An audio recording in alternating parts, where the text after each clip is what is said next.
Hello, everyone. That's always a great pleasure to meet you again. We will start today with session 4 of this course out of 5. Okay. We had in the past few weeks before the exam on the primary course, 3 sessions, and this is really the last session I will teach by myself. The last one will be made of your presentation, my comments, and a few more slides to conclude at the end of the session. So today, as you see, I hope you see that on the first slide, you see what are the main topic. I want to say a few more words and advices again on biotechnology and electrical signal. I want to come back on Sanofi because we did that very quickly last time, and I think that the method which is used should be revisited, and it's a good summary of what you have at least partly to do to find values. It is in the case of an hostile acquisition. Probably if you had a look at the slides, you understood that we had several means of payments and 2 different offers, the first one being hostile and the second one being friendly after negotiation.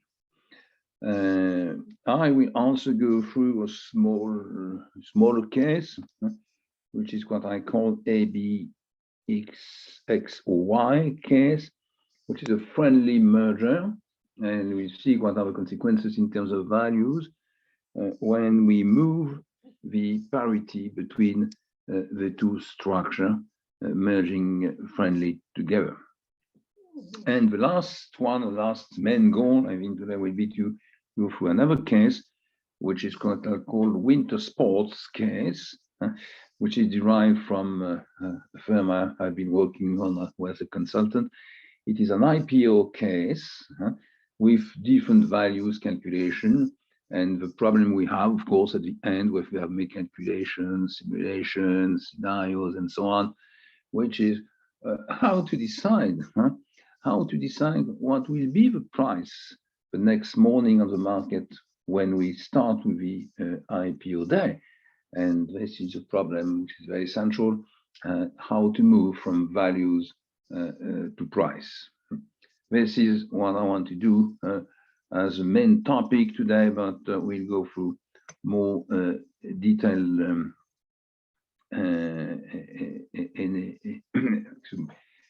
more detailed points. As you see here, it is a bit more detailed than the preceding slide. I will start again with session 3 structure. Exam question and session 3. I will go to the cases, and Sanofi, ABA Navo, ABXY, a few questions, and the winter sports case. Remember what we did last time? Last time we had the first element, which is went back on investment, few exam questions, different points on debt capacities, multiples, and values, biotechnology, with a few more data and guidelines, electrical signal. I went through the case, electrical signals, and then at the end, I gave you a few ideas on how to manage the case, more data, question for scenarios, and sensitivity analysis. And we had a few more questions for exams. That's in fact what we did last time. Now, what I want to do before moving to the first case here, which is I want to move to the other slides I used on the last presentation, which is 134, It's always a game which is quite difficult with, which is here.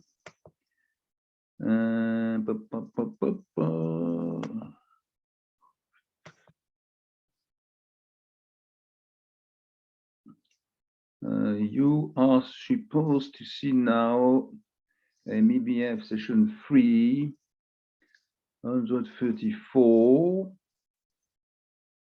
Where is it?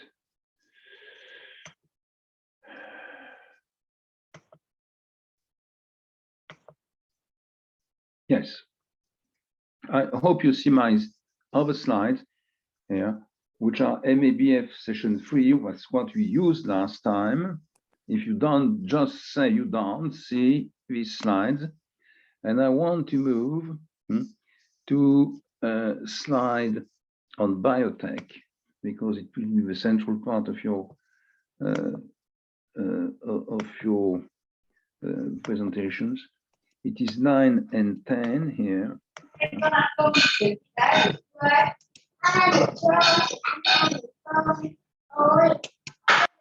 Okay. Do you see the slide? Yes. Yes, Professor. Yes, thank you.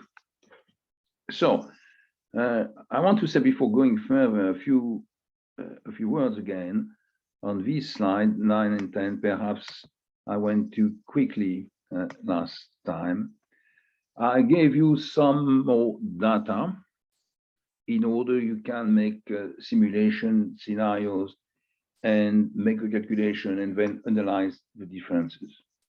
It means when we go through calculations, when we go through valuation, when we go through the design of financial structure, we need to take into account to have at least an opinion of volatility and stability of the data we find and the financial decision we make. And the only possibility to do that, it's to identify the main points, the main variables, would say, and to study different policies or different forecasts for these parameters or variables. So what I said here, there's something which is very essential first, which is price earning. We have seen price earning several times, okay? And price earning, as we know, are moving on the market, depending, of course, of the financial analyst opinion, but also on the level of interest rates and on the level of the price earning of the market as a whole.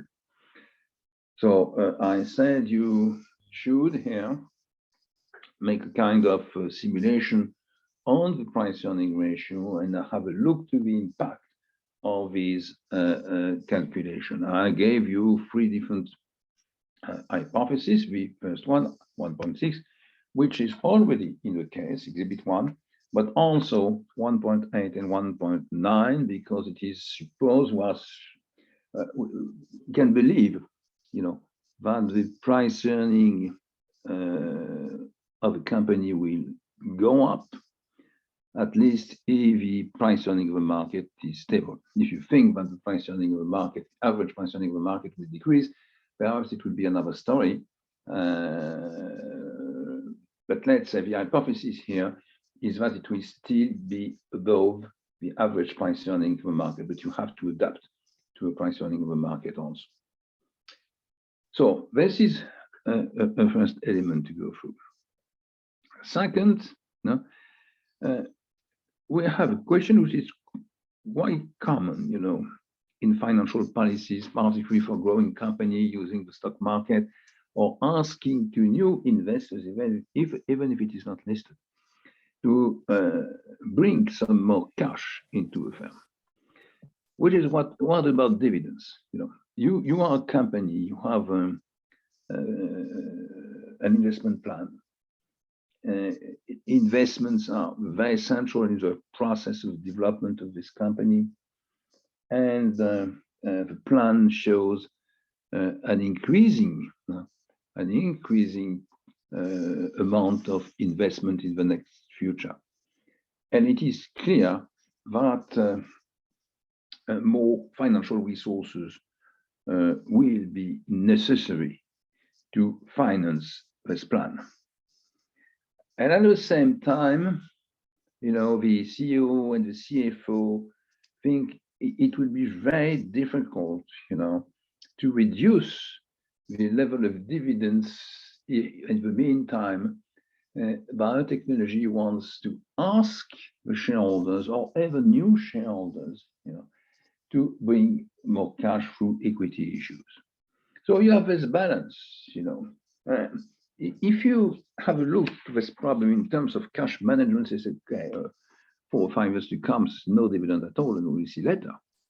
If you think that dividend is not only data which is taken into account in a cash management plan, but is also a signal and is also the return which is needed every year, because perhaps of their own cash problem by the shareholders, the solutions to bring are different. And their hypothesis here is that it is a signal. So I have to take it into account. The shareholders, past, original, or future new shareholders, have their own cash management problem. And they plan to distribute in a 5-year period 25 million euros of dividends. The problem now, has two different questions, brings two different questions. The first one is 25 million euros, okay, but is it 5 million a year? Or is it another kind of payments? I mean, it could be, for example, if you want to ask by the end of the first year to shareholders to buy new shares created through an equity issue, it will be better in terms of signals, in terms of leverage, to distribute a dividend immediately at the beginning of the first year before launching an equity issue or several equity issues if it is needed. And after that, when the situation, the cash flow situation of the firm will be improved better by year 4 and 5 to start again, but in the meantime, in 2 and 3, not to distribute at all. Or the second possibility, which is generally what is recommended in the dividend policies, which is to have a clear horizon on the policy of stability, is to have kind of constant or at least a dividend policy with constant growth rate, something like an increase by 5% a year through year 1 to year 5. And all what we know in empirical research show that stability, clear and understandable dividend policy brings value to the company. So you have this discussion here on point 2, and you have to integrate this discussion in your plan. And the final question for us is what could be, value created by best possible dividend policy, taking into account all the constraints, variables, parameters here.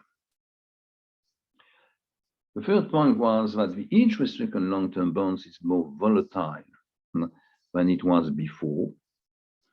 It means, we are by the end of the century, and it is clearly the market has been booming, and volatility is coming back at the same time of bond, but also the share price. And we are not so far, as we know the history right now, we are not so far from this internet bubble, which bursts, by the beginning of 2001. So one of the hypotheses here is probably volatility will increase. It's already increasing, but at the same time, the long-term interest rates are progressively growing up, progressively going up. So what's happened if you have an increase, even which doesn't seem catastrophic, something like 1%, 1.5%, what are the consequences on the 10 years maturity government bonds increase by 1 or 2%? That can be measured, identified using the capital asset price and model with different values for the interest rate.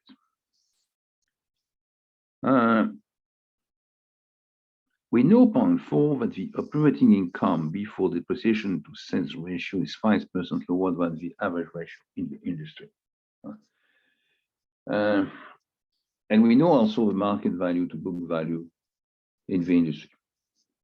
Well, this is quite useful if you want to use multiples, of course. Yeah. And so you can use multiples and make calculations of values using multiples of EBITDA, of EBIT, and of net earnings, of course. But you can also try to estimate what could be the results of a policy which will bring, the operating income at the average level of the industry. What does it mean in terms of value creation measured by that kind of multiple methods?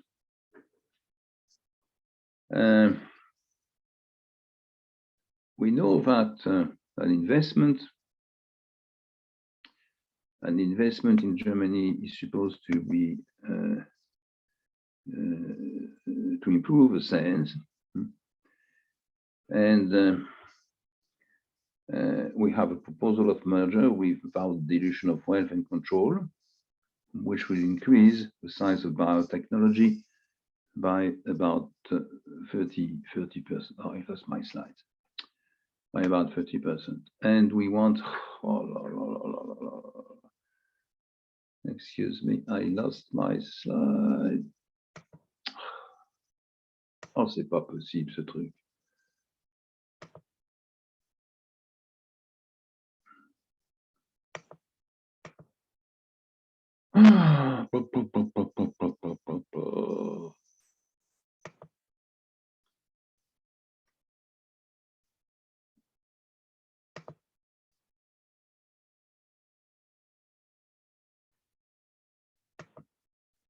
François, j'ai perdu mon transparent.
Yeah, I hope you, I'm sorry, there was something wrong somewhere, technical point of view. I hope you hear me again and you see my slide again. Biotechnology, a few more data. Do you see my slide? Yes, Professor, we see. Okay, thank you. Okay, so I was here, on point 4, okay? And the problem here, I concluded on point 4, and I moved to point 5, with the investment in Germany and the merger. We increase the size of the company by about 30% with this merger. It is still under negotiation, it's not done, but we have to forecast what could be the consequences, Even if there is no dilution of wealth and control, which simplify the study, this means reorganization and probably synergies. That means if point 4 is solved, it means if the management is able to increase the operating income in order to get the data, the average data of the economic sector, what we can estimate is that this investment in Germany with a merger will bring synergies. And that this ratio, the operating income before depreciation to sales ratio, which was 5% lower before the improvement, with the improvement and the financial pension will be above the average. That means you can make an hypothesis, and my proposal is to make an hypothesis of 3% above. So it was 5% below. We had an improvement of management. We have restructuration. We increased productivity. We went back in point 4 in the average, and now we are improving the situation, taking into account the synergies coming from this financial operation, which is explained in point 5 by another 3%. So it's 5% plus 3%. What's happened? What's happened on the value? What does it mean also in financial policy? Point 6, we estimate, that the expected return will increase. The expected return of the market will increase by 10% and 5% in the following years, which is the hypothesis, at the time. In fact, what happened, it is that in 2000, the return grew again by 10%. But then there was a bubble burst. It means you have some kind of event which is not scheduled or forecasted, and suddenly the market goes down by something like 20 or 25%. But after that, a few months after, the market started growing again. And when we make the calculation on a 5-year period, on 4-year period, excuse me, the average growth was about 5%, average growth on 4th year, but we have decreased by 20-25%, and then growth regularly on the next year. And the average, including the bubble burst period, was a 5% increase.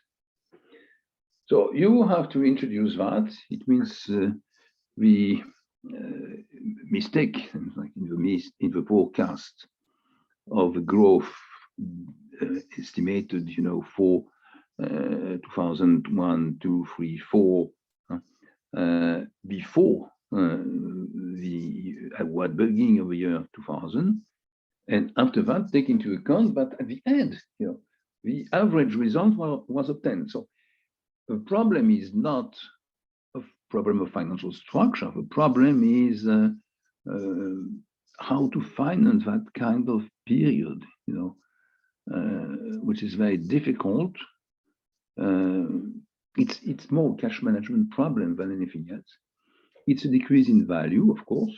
Market decreased by 20-25%, and biotechnology will decrease by 20-25%. Okay, which means it's difficult to make equity issues, for example. But after that, after a few years, the long to medium-term forecast, long-term forecast were validated by the measures spot measures on the market. So what are the consequences? What's happened if we have with this growth, which is planned on a few years, about 5 years, and with the hypothesis also of this merger with a German firm, what will happen, you know, in terms of financial resources? It means we have an IPO probably scheduled in 2000, and we can have different hypotheses for obtaining new financial resources, equity, total equity. And it could be, first one could be, of course, a second equity issue. But another one could be to make an IPO after modifying the legal structure of a part of a company in 2004. It could be, for example, to make an IPO on the German firm, which was the company Biotechnology merged with, or it could be, you know, to make an IPO on the market for one part of biotechnology, for example, one country, one subsidiary in one country where you have a legal body, or part of the activity, generally the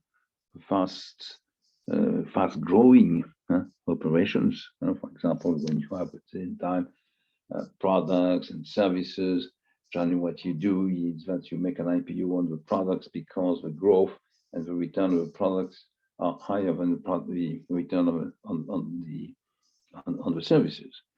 So you can at least discuss that kind of element. Of course, you have to go through all these questions, and that's the reason I try to give you some more explanation today. But you have to do to deal at least with the questions you find before in the end of the case, which are question 4, 5, and 6.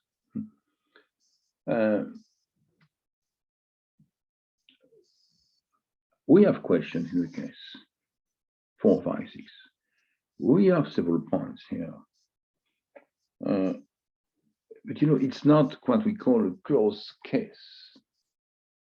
I mean, we are managing the future here in terms of financial resources, in terms of business plan, in terms of valuation, prices, and it's a kind of checklist what I give you here. But you can do more if you like, and you think if it is of interest, or you can modify, for example, the data. What's happened, you know, if you have on question 5 an improvement of EBITDA, which is not 10% but 5% or 15%. It means you can simulate. You can develop more scenarios if you think it is needed to understand clearly what's happened in that case.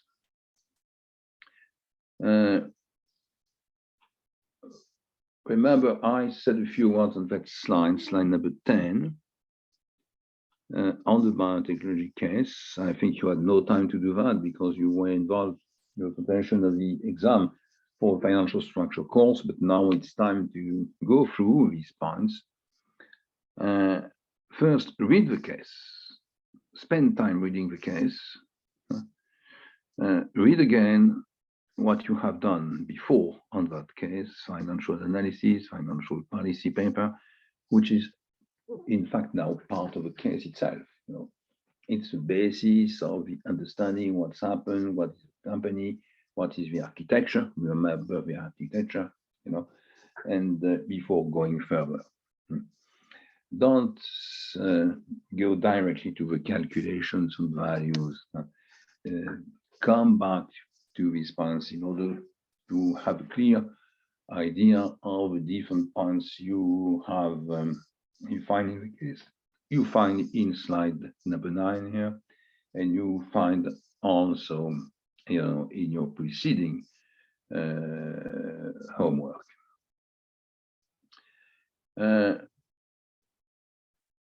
Before moving to the last questions you find in the case, and also to points I presented on the preceding slide, remember what is the environment here. Main points for this company are very clear. It's high investment rates. We are in biotechnology, and it was already an economic sector or subsector with very high investment rates at the time, and it is still. So it means it's not a kind of exception, but it has been for one generation, a very high long-term investment growth in that economic sector. High growth rate, high investment rate, recurrent year after year,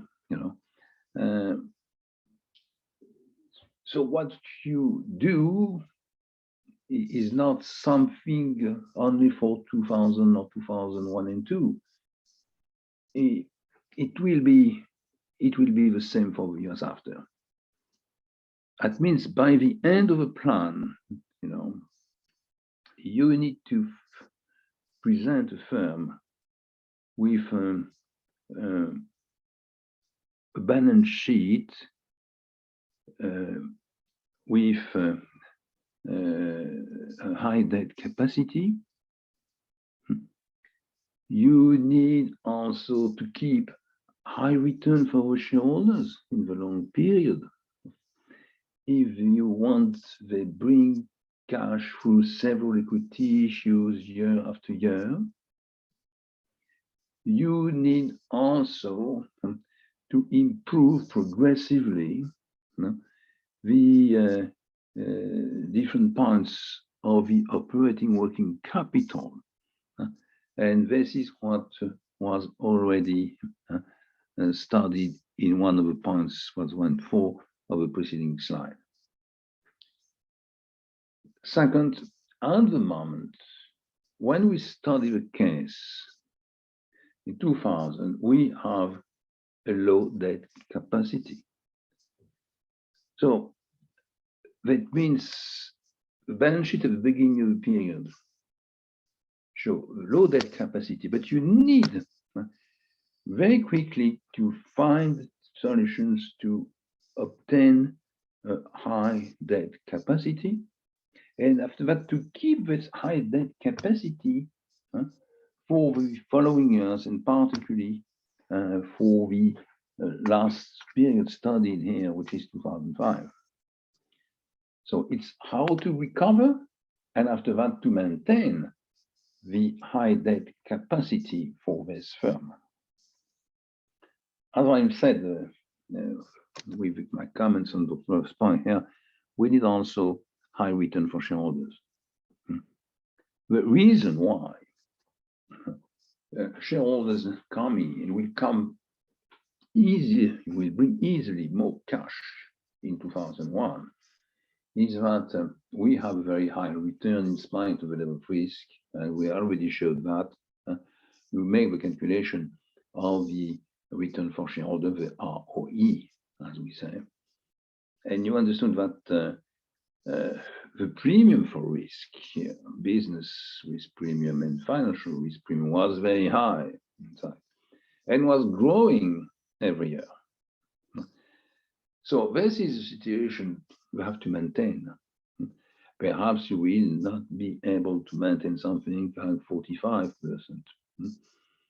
But if you keep something like a return for shareholder which is 10 or 12% above the 10-year government rate, it will probably be okay, but you have to do that.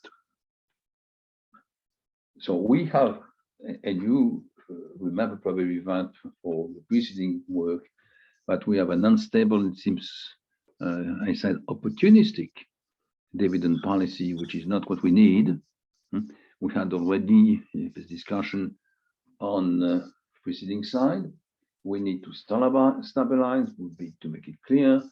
We should not forget the signal theory, which is not forget that recurrent stable policy is also part of the value. We need also, a stable shareholders group. It is clear that the present shareholders will probably bring some more cash, but they don't have the wealth and the cash necessary to buy all the new shares. So new shareholders will come, investment funds, banks, but also individuals.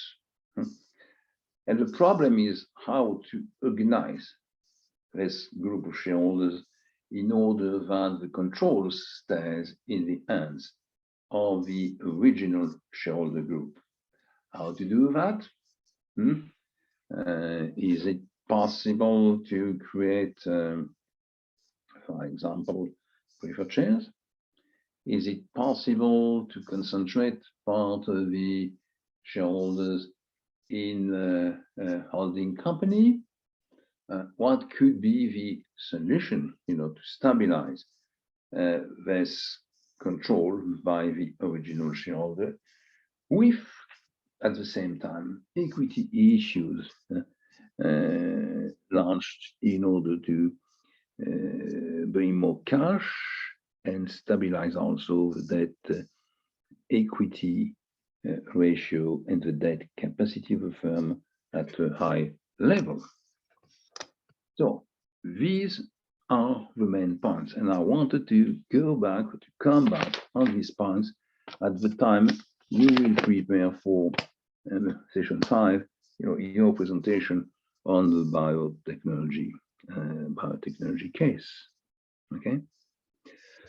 Don't hesitate anyway to send me emails, if you need some more clarification on a few points here. The second element, it was slide 9 and 10, presentation 134. And now my proposal is to revisit, still on this presentation 134, the slides number 23 and 24. You can find them by yourself if you prefer, but anyway, I try to move to 23 and 24, which is not so difficult. What is 23? You remember, it's not so far anyway, and you probably have the calculations available. We have been through this signal, I call it signal to simplify, signal case. Now, what I ask you is to make again in the first part some kind of scenarios and simulation, and trying to understand, what is the impact of modifications of a few main elements of the calculation. The first one is about the tax rate. And what's happened when we move tax rate? We have been through these calculations, and we know that the tax rate is one of the elements of the calculations of a cost of debt after taxes, at least when the firm is profitable, and the firm is supposed to be profitable. Okay. So what's happened if we have a 15% tax rate? And what's happened if you combine the 15% tax rate and the calculations we went through with book values and market value? And remember that we showed that the calculations could be quite different when you use book values or market values, but of course, in terms of the equation with the real world, it's much better to use market values. And even leverage is moving when you use market values or book values. If a market value to book value ratio is not equal to 1. Do the same with, for example, 25%. And analyze, show what are the differences, analyze the differences. What is the real impact of the tax rate? And keep in mind that curiously, when we increase the tax rate, the cost of debt is decreasing.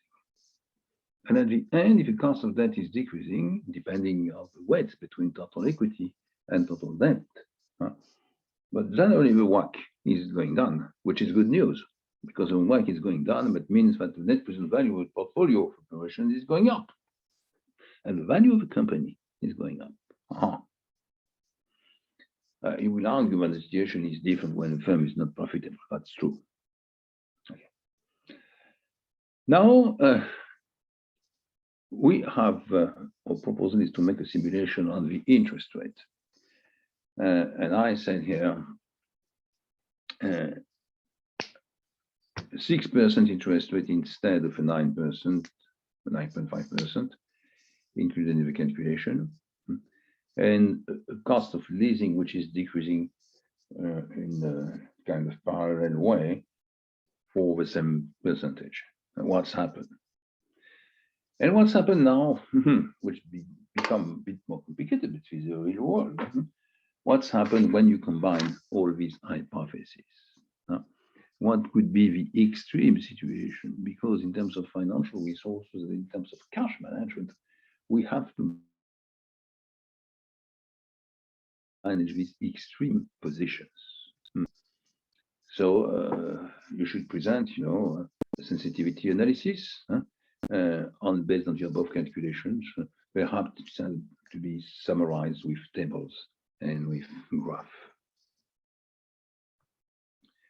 So this is slide 23. Slide 24.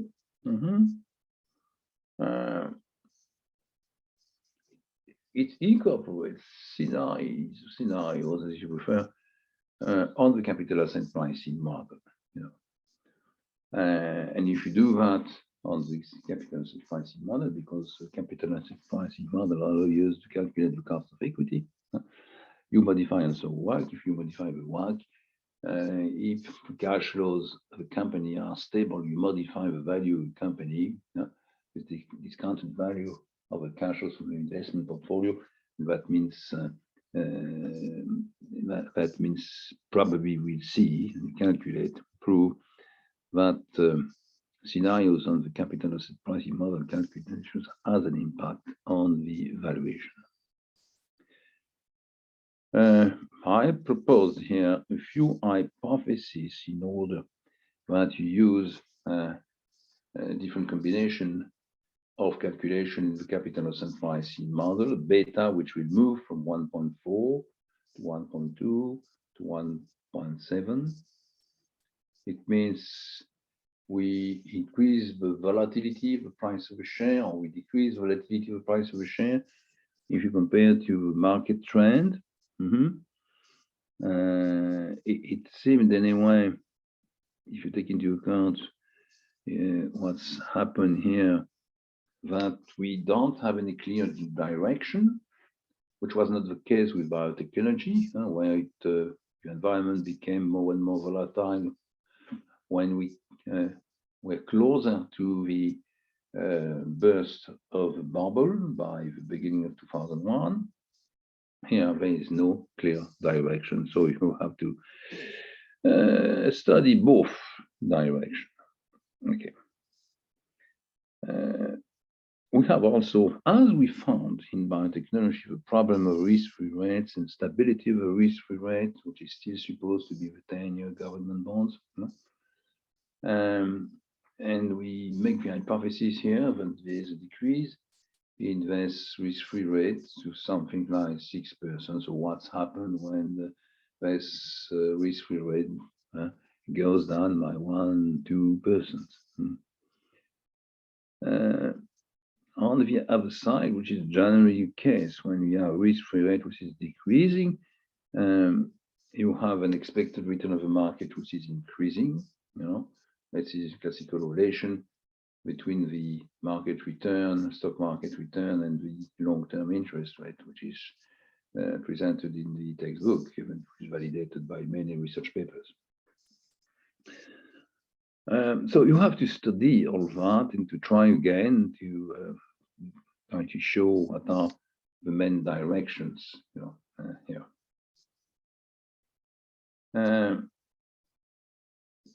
Now you have to move to point 4, and you should calculate the value of the company using different methods, finding a range before choosing a final value for potential merger and also for an IPO.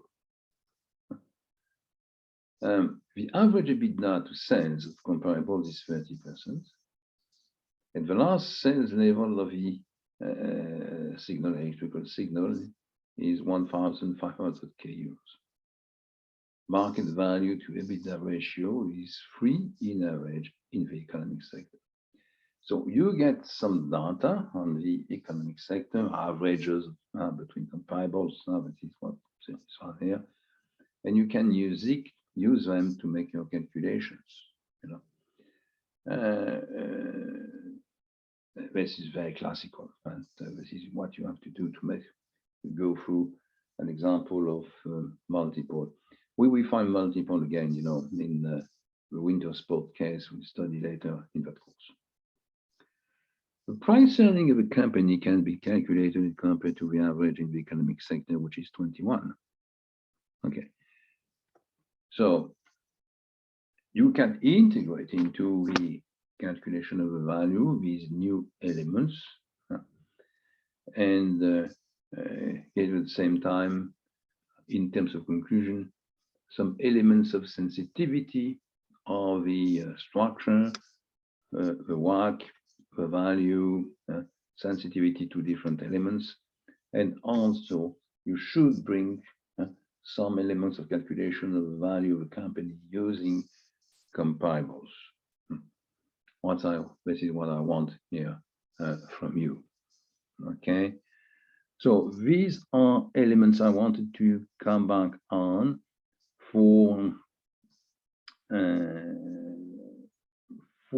these two presentations for last session. You remember that your group will be split into two subgroups because it's too difficult with the large number of students which are in this course to have clear time enough for presentation. So you will be divided into two subgroups in order to be able to make a presentation of biotechnology and also of signals poured into points I try to present on these 4 slides, 9 and 10 and 23 and 24. Before leaving presentation 134, I wanted to go back with you on a few more elements which are the questions I didn't use, or which are here on 25 and 26. And on 25 and 26, you have 7 questions. I had no time to go through really, even if I said a few words on very quickly. I think we need to invest more on these questions, and it would be at the same time you go some kind of good summary of points we have been through, and also a good transition with the next course on M&A.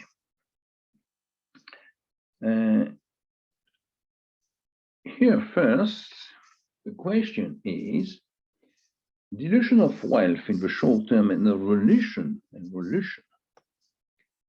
in the medium and long term are consequences of a successful M&A operation explain and discuss. So the point is not very difficult to catch. You can have three different cases here. The first one, and it doesn't happen very often, is we have an M&A, whatever it is. It's not the problem of friendly M&A, hostile M&A, or even the problem of means of payments. But in that M&A between two companies, we have, let's say, an acquisition and then a merger. And even the first year after, we have an increase, in the return of the company. Generally, we say returns of the company, because the complete success in the short term and in the medium or long term is for every year an increase in at least returns of operations, let's say the ratio net earnings divided by sales, the return for shareholders, which means an increase for the return on equity, and an increase also for the return on investment, which could be, for example, the EBITDA divided by gross investment. This case, a resolution of the three elements, three ratios the first year, doesn't happen very often. And most of the case, successful M&As are M&As with dilution of wealth the first year, which means, at least 2 or 3 of these ratios are decreasing the year after the merger. Why are they decreasing even if it is successful in the long run? That means perhaps on year 2, it's equal to year 0, and year 3, 4, 5, it's better. Just because a large part of the synergies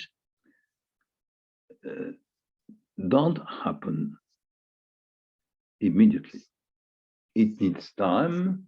Managers need time to reduce the cost. They need time to increase the sales.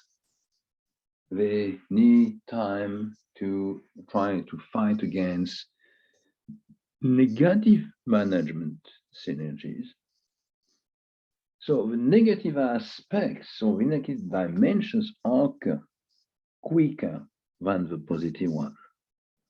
But at the end, it can be very successful.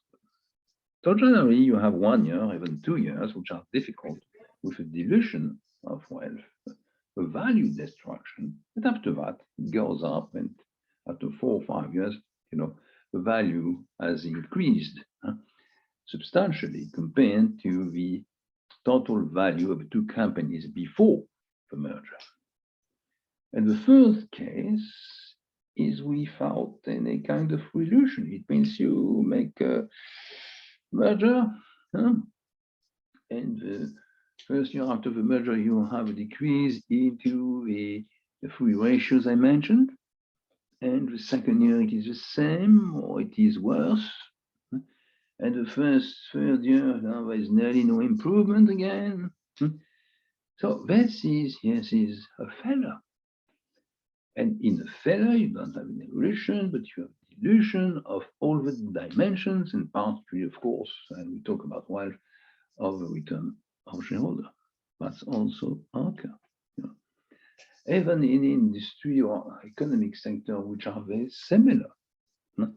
I remember, in France, we had about 18 years ago, we had a merger between 2 large hypermarket networks, and everyone thought it was a very good idea, because the first one was more, the network was more developed in the northern part of the country, and the second one, southern part of the country. But at the end, we still had dilution 10 years after. And why?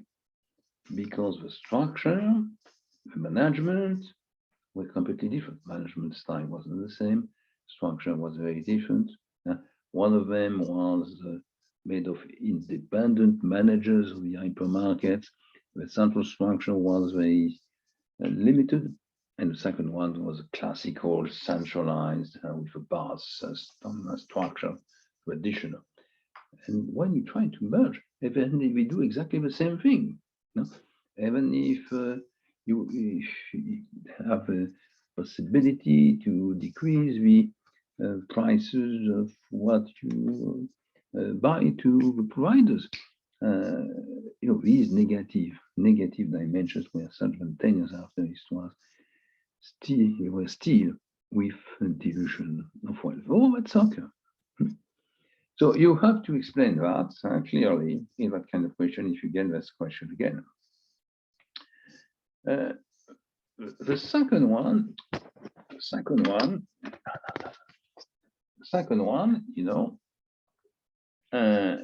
is on the pharmaceutical sector. And the question here is it based mainly when calculate the value on the value for financial operation, an acquisition, a merger, an equity issue, an IPO, privatization, and so on?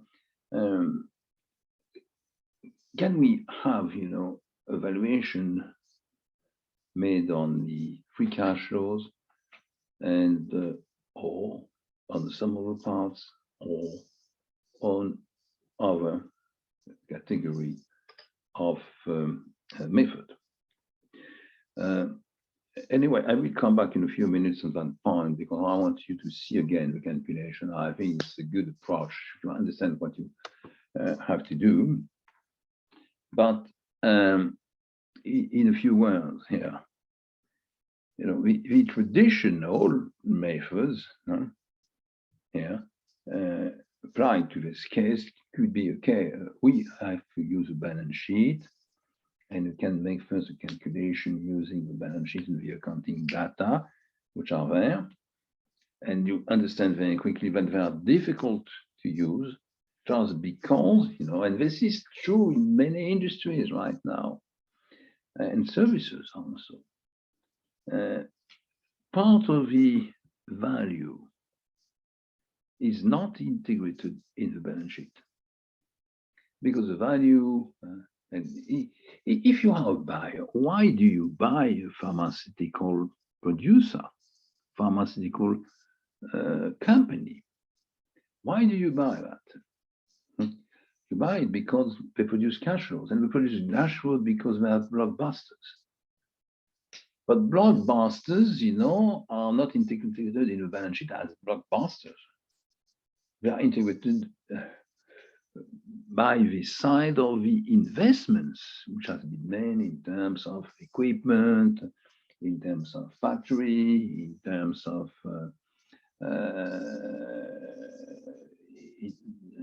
acquisitions, and you get goodwill and so on. But they are not taken into account in terms of brand.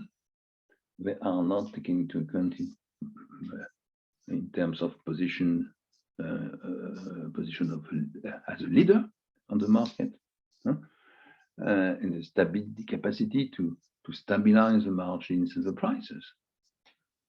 So the fact, they are in a dominant position, and their position is difficult to modify on this market is not taken into account. So you buy these kinds of cash cows, which when you recurrent cash flows, at least for a few years. The second one is that the future is also made on the quality of the research and development of your laboratories and research teams. And this is not at all in the balance sheet. This is only taken into account in the income statement through the payment of wages, generally. Now, so these 2 points are there. And the third one is the quality of your commercial team. And commercial team, they have to go to see the doctors, the hospital, all the persons which are in the medical sector and can have an influence on the consumption of the products. And the quality of this team is not taken into account in the balance sheet. So that means that, you cannot use that easily. The second point is that, of course, we can use multiples. It's sometimes difficult to use because laboratories and large pharmaceutical companies are different in terms of products, services, countries, which are regulated with different measures, but it can be used. And very often it's at least the first basis of a calculation of values for a pharmaceutical or an IT company. But the two main elements, are mainly free cash flow calculation, that what we see again with Sanofi, and the sum of the parts, because of a structure with several products which are quite independent one from the other, different research teams also, and different commercial teams and targets of potential buyer. That means they are nearly, I would say, nearly independent inside the company. So one way which is used is to calculate the value of each of them, and after that to make a kind of aggregation, taking into account the correlation between these activities and taking into account also all other kinds of activities which are not integrated in operations, which are not integrated in the blockbusters. So cash flows, sum of the parts, and also multiples are useful, but not the basic classical accounting approaches. Question 3 here is the following one. Explain the concept of flexibility and illustrate your answer using at least one example. You will discuss the impact and flexibility of value of firm. It's a bit more difficult, and we'll come back later, in the M&A course on this problem. Flexibility is not very well explained in many textbooks. You find half a page, something like that, and it's much more important than half a page out of 100 pages, or a few hundred pages.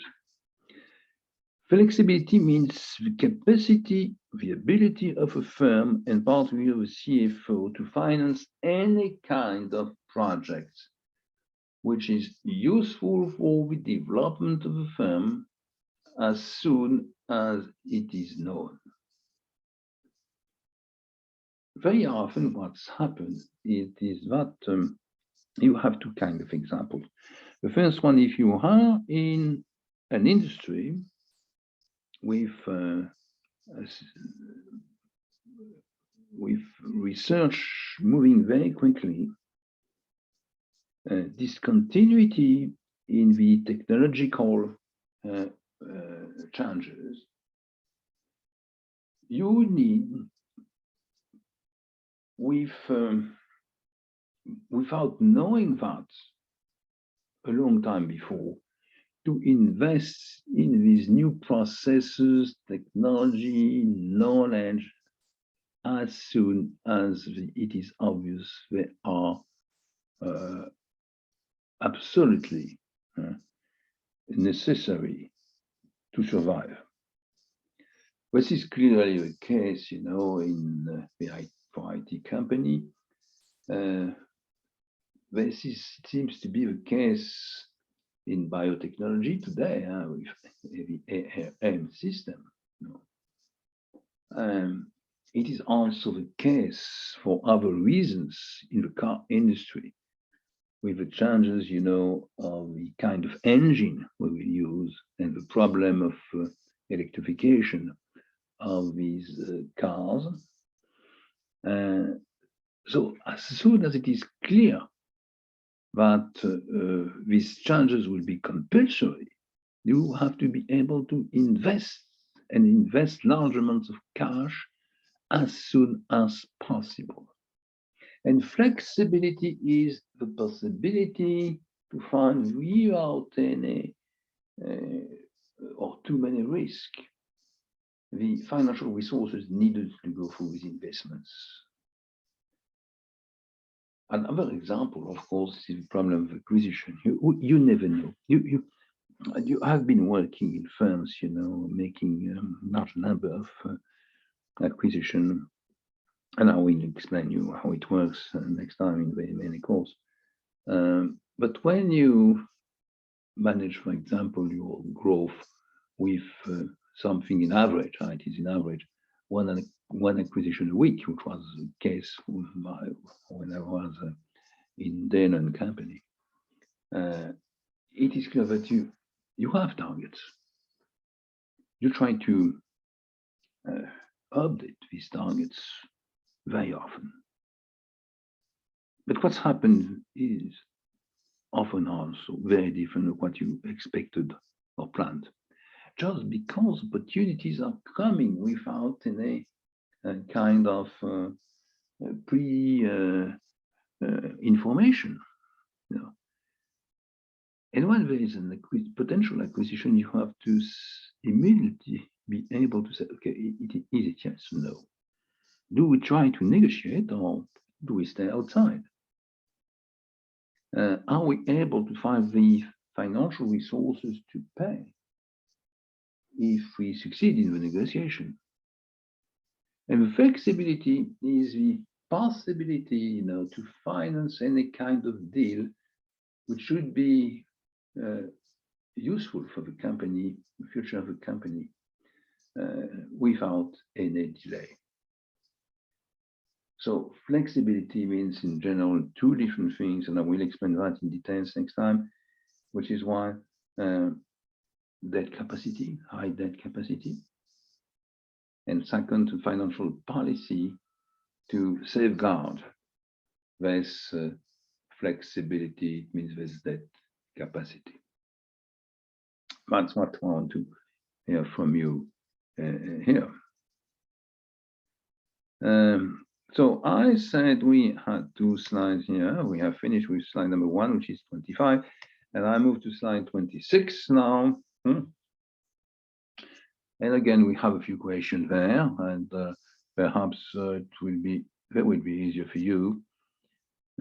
Question 1 is, the market risk premium can be estimated using a capital asset pricing model. The value of a most diversified stock market index is also a good proxy of a market risk premium. So the market risk premium can be estimated using the capital asset pricing model. What is a market risk premium? It is in fact the difference between the potential return of the stock market, and a proxy of that could be future data you get on the largest index of your stock market at the horizon, 3 months, 6 months, 9 month horizon. And this is the market, future market return. And of course, the premium is the difference with the risk-free long-term bonds. That means if you take the future values of the largest index of your stock market and you deduct minus the interest rate on the 10 years government bonds, you get some kind of proxy of a market risk premium. And of course, this is a proxy. This is a proxy because we think, but we don't know if the largest stock indexes are good representations of the markets, the stock market. And we even don't know what is a risk-free rate, and even if we have used risk-free rate, which are generally government bond, 10 years maturity, infinite or zero coupon bond. Okay, so we have bias, we know that anyway, but it is a good proxy. It is supposed to be a good proxy. And market risk premium are quite interesting because, this is one of the measures of the overvaluation or undervaluation of the market. We have historical data, and we compare the market risk premium calculated at a point in time to the historical data for this measure. If it is above, that means that the market is generally overvalued. If it is under, it's generally undervalued. You have to try to understand why. So remember this problem, this question on the how to use the expected return of the market in formula of a capital proxy model, which is assimilated, to the future values of the largest stock index available and the risk-free rate, which is generally estimated as being the 10 years zero coupon or infinite bond. Second question here. In cash flows and dividend-based valuation models or methods, future flows are discounted using different rates explained in this case. So this is very basic, but very central. What you started with Olivier Gauzin in the investment decision course, my young colleague, is mainly cash flows. But you are at the time in the position of a CFO. And the CFO, he has a responsibility of the return of investment, among others, return on investment in a firm. That means cash flows are discounted, and they are discounted at a rate which is weighted average cost of capital, as we know. This is very classical, and this is the basic calculations for NPV or for internal rate of return. Okay. But now, if you move to valuation model, other valuation models, and particularly models, using dividends.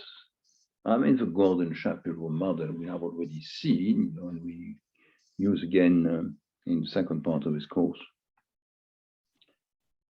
You discount dividend to represent time with formula P equal to D divided by K minus G, as you know. You are in the position of a shareholder. And the position of a shareholder is not the position of the CFO. Shareholder, he wants the return on his own investment.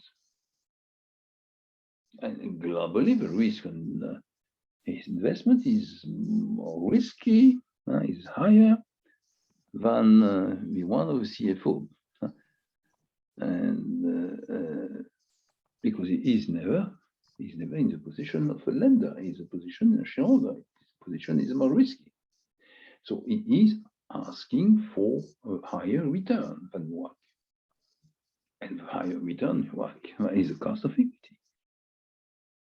So you have to discount in the Gordon Shapiro model the cash flows, with the dividends, the dividends and the cost of equity. And the cost of equity is the minimum return, which is accepted by a shareholder to invest his own money into the firm. So for cash flows inside the firm, when you are a CFO, use the WACC. When you are outside and you are a shareholder without managing the firm, you use the cost of equity. That's the basic difference between the two situations and the two discount systems. So this is very basic but very central, and be careful not to make mistakes at this level, because of course we found to use 9 WACC and then, or instead of an 18% cost of equity, for example, means the calculations and the results are completely different. Question 3, just a few words on that. We said, that between classical equity, total equity, and straight debt, we find a large number of intermediate financial resources. And among them, we made a distinction, between at least 3 large categories. The first one being the preferred share, the second one being the leasing contracts. And we said there is a third one with bonds with different structure. Those which are convertible bonds, in some points they are quite close from leasing contract, and also those which are with specific elements like cap and floors or variable interest rate, or, options to move at a point in time the variable rate into a fixed rate or a fixed rate into a variable interest rate. So among these different categories, you find the convertible bonds. And we find on the market, or even today in startup companies, many issues of convertible bonds. And convertible bonds is debt, a classical straight debt, plus at least one option. I say at least because in several cases you find several options, either in the hands of investor or in the hands also of the issuer. Okay. But it is like in the leasing contract, in order to be a convertible bond, a bond should have at least, at the end of the maturity period, should have at least one call, one option. Okay. So why do we do that? What are the differences between, making an equity issue? Because generally, when you issue convertible bonds, is not to come back to a classical issue of bonds, but it is, that you expect that at some point in time, these convertible bonds will be converted, will be exchanged, you will prefer into equity, into shares, according to what we call the parity, which is known in the initial contract. But what are the reasons? First, cost. At least in the short term, the cost is lower, because what is paid to the investors, to buyer of the convertible bonds, is an interest.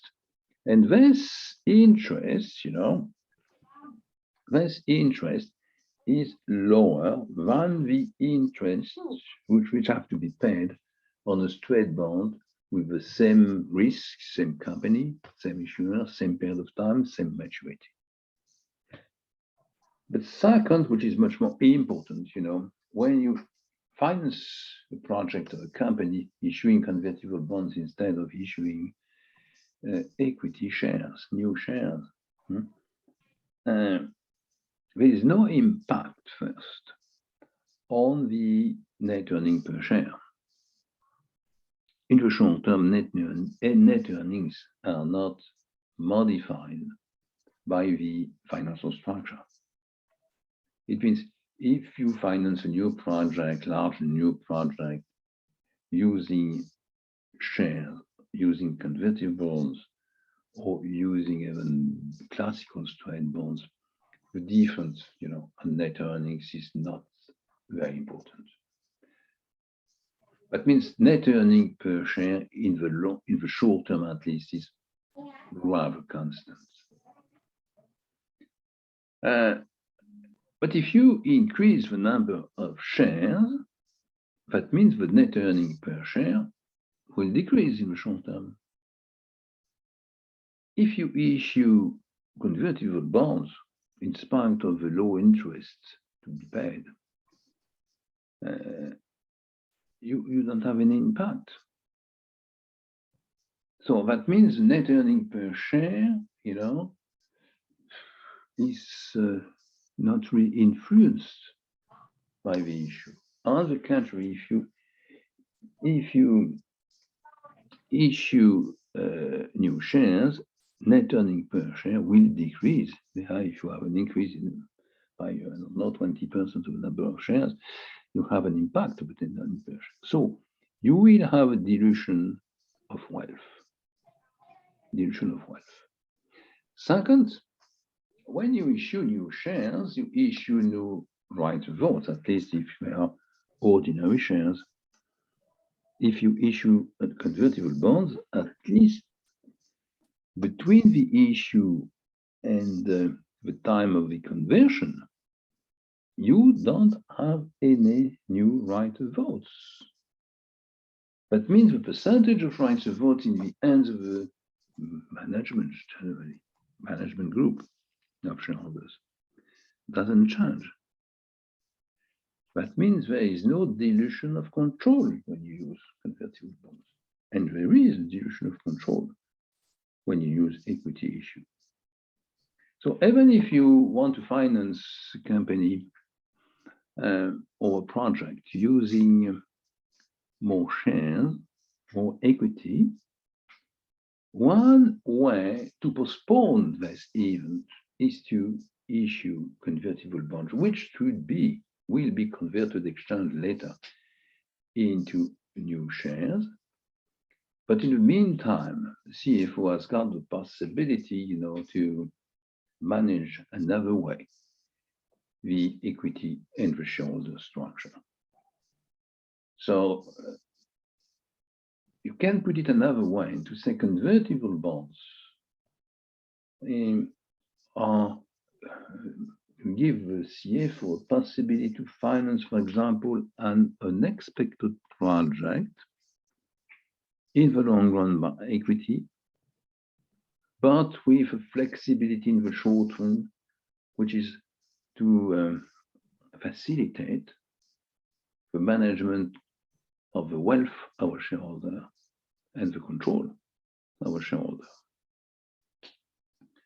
So this is very important to understand before you move to the M&A course, and if you want to introduce also convertible bonds in the valuation calculations. The last question here, and it will be the last for this presentation, number 134, is on the preferred shares. And the question is quite similar. Do financial managers issue preferred shares to deal with dilution of control? Does the decision to issue preferred shares impact the WACC, the dilution of wealth, and the value of the firm? So you should come back. You want to understand more clearly what we did on that point. You should go back to my preceding slides on preferred shares and also to the calculations we went through into the signal case. The first part of the question is, do financial managers issue preferred shares to deal with dilution of control? And the answer is clearly yes. Because generally, these preferred shares, they have an increased return for our shareholders. It means it is a dividend, but plus some kind of premium, which is in the shape of an interest. And it is considered, in terms of accounting, in terms as an interest.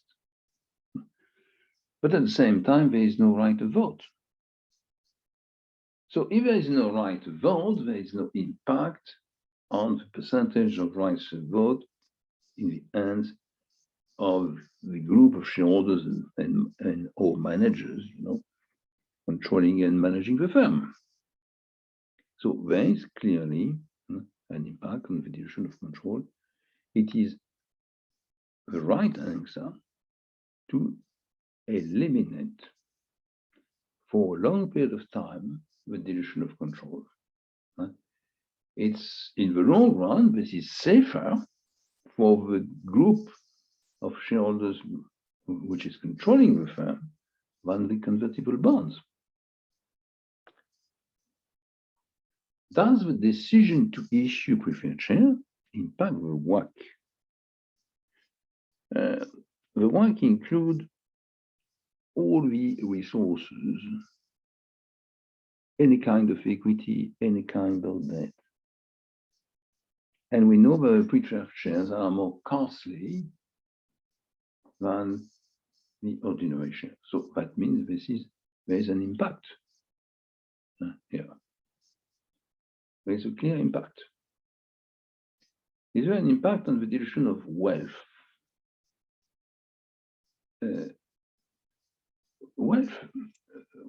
Shareholder wealth is generally measured, by the dilution calculation, which is net earnings divided by the number of shares.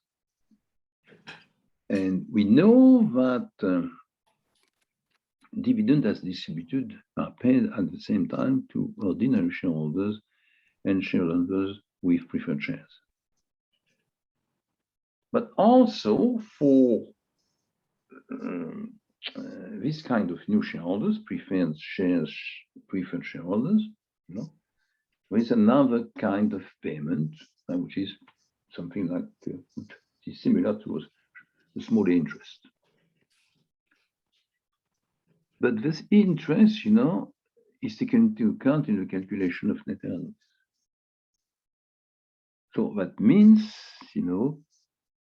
net earning per share is declining, and the net earnings is declining more than in the case of ordinary shares.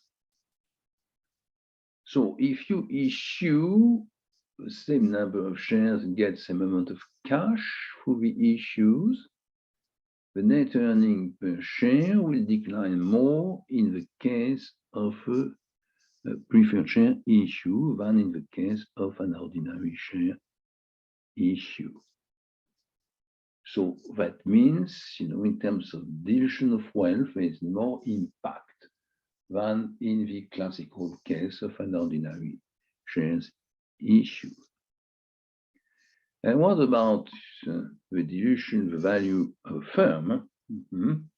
What about the value of a firm? It means that if you consider that the firm is made a portfolio of investment and that the portfolio of investment is discounted with the WACC, the WACC, will be a bit different, and it's marginal with preferred shares issue than a supplementary ordinary shares issue, and the WACC is increasing slowly. That means the return on the discounted cash flows of a portfolio of a firm will decrease marginally.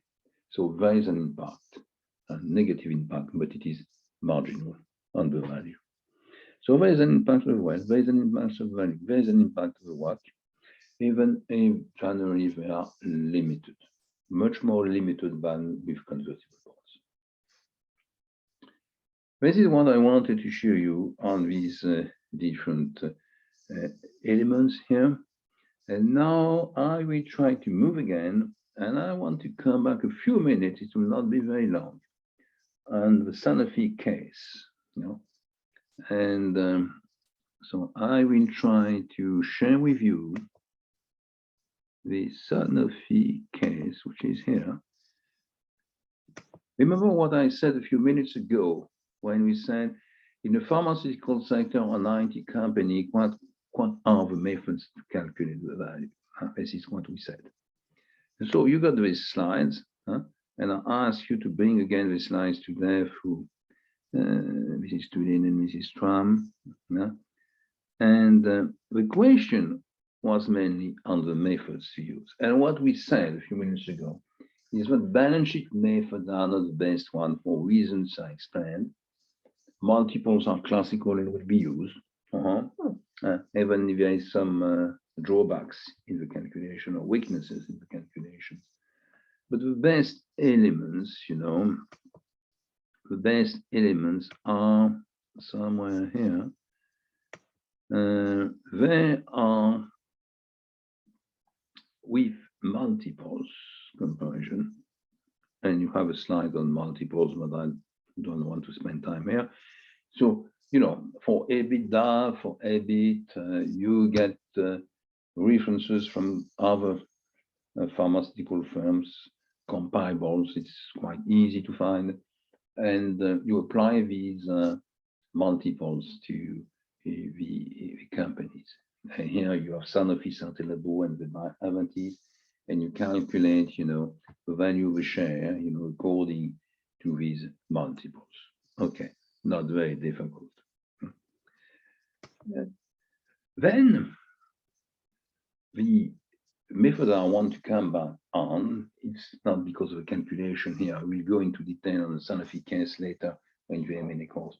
It's just because of the method. What do we want to do?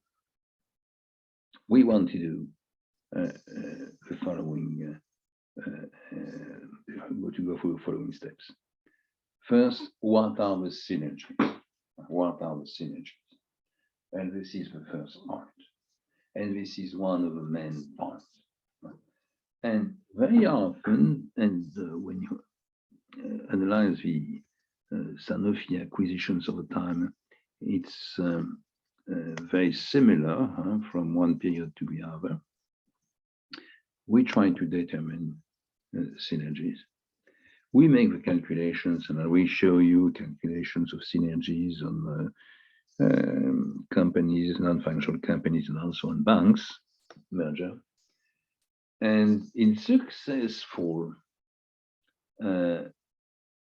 acquisition and merger and partly mergers, we understand if we compare the forecasts and what was obtained after the merger, that the calculations of the merger were very conservative. It means they were undervalued compared to what's happened. And this is the case here. You will have time, to go through that slide, which is slide number 17. Yeah, and you will see that one way to do it is to make the calculation, taking a conservative hypothesis on the sales, on the cost, on the negative and the positive synergies, and then to compare to other operations, similar operations in the preceding years. And this is what is shown here. If you go down to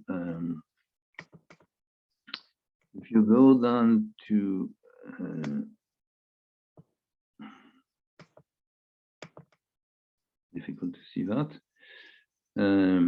If you go down to the table which is below, you will understand that when you compare the synergies obtained by Sanofi in percentage of the level of sales, it's much lower than that's what we found.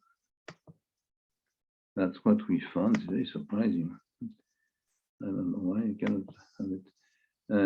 That's what we found, with preceding operations. So it's very conservative. So synergy, it is the first point. The second one, of course, you should come back and understand how to calculate the free cash flows. If you remember in the preceding course, not course number 3, but in the diagnosis and financial policy course, we went through the cash flow calculations, and particularly this free cash flow calculation, which is what is left, in terms of cash level, when everything is paid.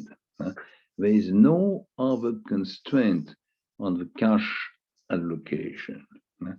This is what we are looking for. Yeah. And this is the basic table, which is very similar to mine. But anyway, it gives you back again. It gives you again a framework to make the calculations. And what is interesting about that is that you have a next slide, which is slide 19, with free cash flows forecast. And the question here is very, very difficult because you are, So you are moving for a long period of time, generally at least 5 years, and you try to work and to find the best data possible in terms of percentage of growth for each line of a calculation. And if you have a look here, this is what's happened, you know. And if, for example, you have a look to the commercial and general charges, you understand that things are moving and moving down. That means the growth rate is moving from 6% a year, 2005, 2006, to 5% on the year after. And on the contrary, the impact, you know, on the operational margin, which is the EBITDA here, is positive because this margin is moving from 32.12% to 33.68 or 58, depending on the year. But no, it's marginally, but at the end, you know, it's not so marginal in terms of euros. Marginally, it's moving up. No. So you have to work very carefully on this data, even if it is very difficult, you know, to get good expectation, good forecast on a 10 years horizon. Now, when you have these three cash flows, you find always the same approach. We have been through these approaches in preceding example and cases, and this is what you have to remind. First, you calculate, which is slide number 20. I hope I will get slide number 20 on the screen. Yeah. You calculate the cost of equity, and the cost of equity, it's always the same story. You know? It is you apply the capital asset pricing model, and the problem is not the model itself. The problem is with the data which are included into the calculation. Generally, we don't have too much difficulties with risk-free rate, but it's sometimes more difficult to have a kind of stabilized beta. You make calculations and you understand that the beta is very volatile. And so you have to be very careful with beta, and you have to be very careful, as we said, one of the preceding question, in the expected return of the market, which is, of course, used in the calculation of expected return on the market minus risk-free rate, 475, you find on that slide. So models, there is no problem, but be very careful on the beta calculations and on the expected return on the market. This problem of future value, you know, of the best or largest stock index. And when we had done that, you come back to kind of formula, which is very similar, in fact, to the golden shackle formula, which is a calculation of the terminal value. I already said that last time, and we have to make this calculation, which is not so easy, because we are in 5 years from now, 10 years from now, and you are able also to calculate the present value of the cash flows. There is no problem, you know. So the enterprise value is equal to these two, the total of these two numbers, the present value of future cash flows and the terminal value. And if you want to find the equity value of a company, you need to take into account to eliminate the net debt. You know. And this is a calculation which is done here, the enterprise value being 106,668, and you have net debt, which is 13,536, and you get the equity value. And when you get the equity value, of course, it is quite simple. You just have to make a division and find the value of a share. Okay. Now the last point, which is very useful, and this is what you should do anytime you make calculation using free cash flows, but also in some of the cases, remember when I said on my with my data on biotechnology and on signal case, you have to choose the I would say the best or most interesting parameter or variables to make sensitivity analysis, those which will influence really the value calculation. With the cash flow approach, generally it is the discount rate which is used and the rate of infinite growth, which is also integrated in the terminal value calculation. Same kind of rate you find in the Gordon-Shapiro model when you go through the dividend calculation. And after that, it's really basic calculation and simple solutions. There is no formula. Here, we try to find what's happened when you reduce or increase the discount rate by 0.5. We do the same with modification of 0.25 of the rate of infinite growth. And we go through calculation with different components and find, the stable values. And generally what we do is that we eliminate, the marginal values which are on the upper and lower line, left column and right column, and we keep the values in the center. And after that, it's a big, like in value calculation, when you move to a price, you have a kind of range, and the kind of range we have here is a rectangle in the middle with 9 values. And after that, we find good reason to choose one of them. So it's not very scientific, but it's based on the demands. It's based on the behavior of the investors. It's based on the pressure from regulators or governments. This is what's happened. So sensitivity analysis give you an idea of the consequences of the choice, but it's not a decision-based model. The decision-based model is in the hands or in the head, the brain of a final decision maker, which could be the state for a privatization, as Ministry of Finance, could be the CFO for an IPO. It could be also the CFO or CEO for a proposal for an acquisition.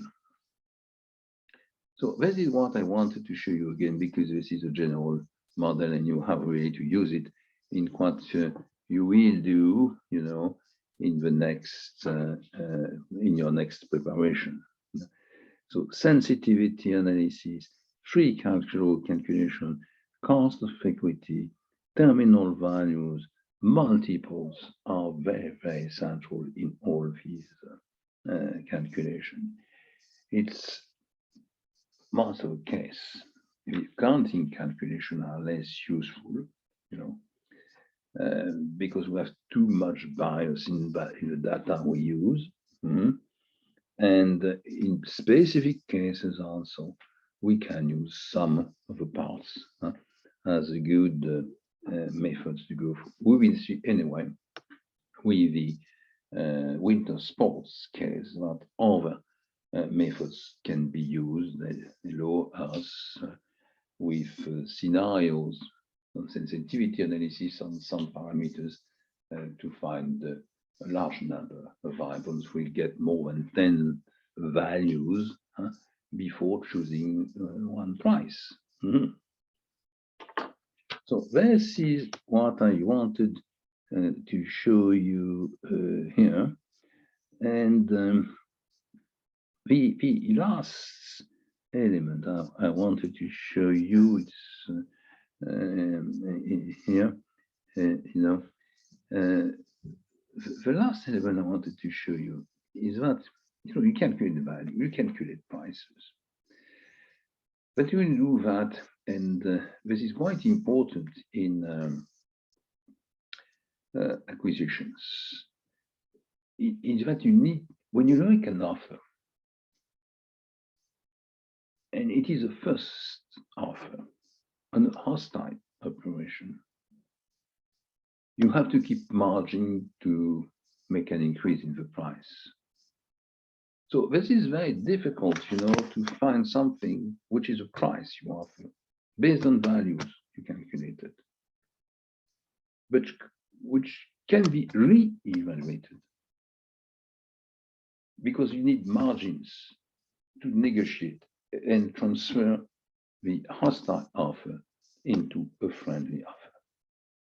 So I will come back on that point on this case, but also on some others in the M&A course case.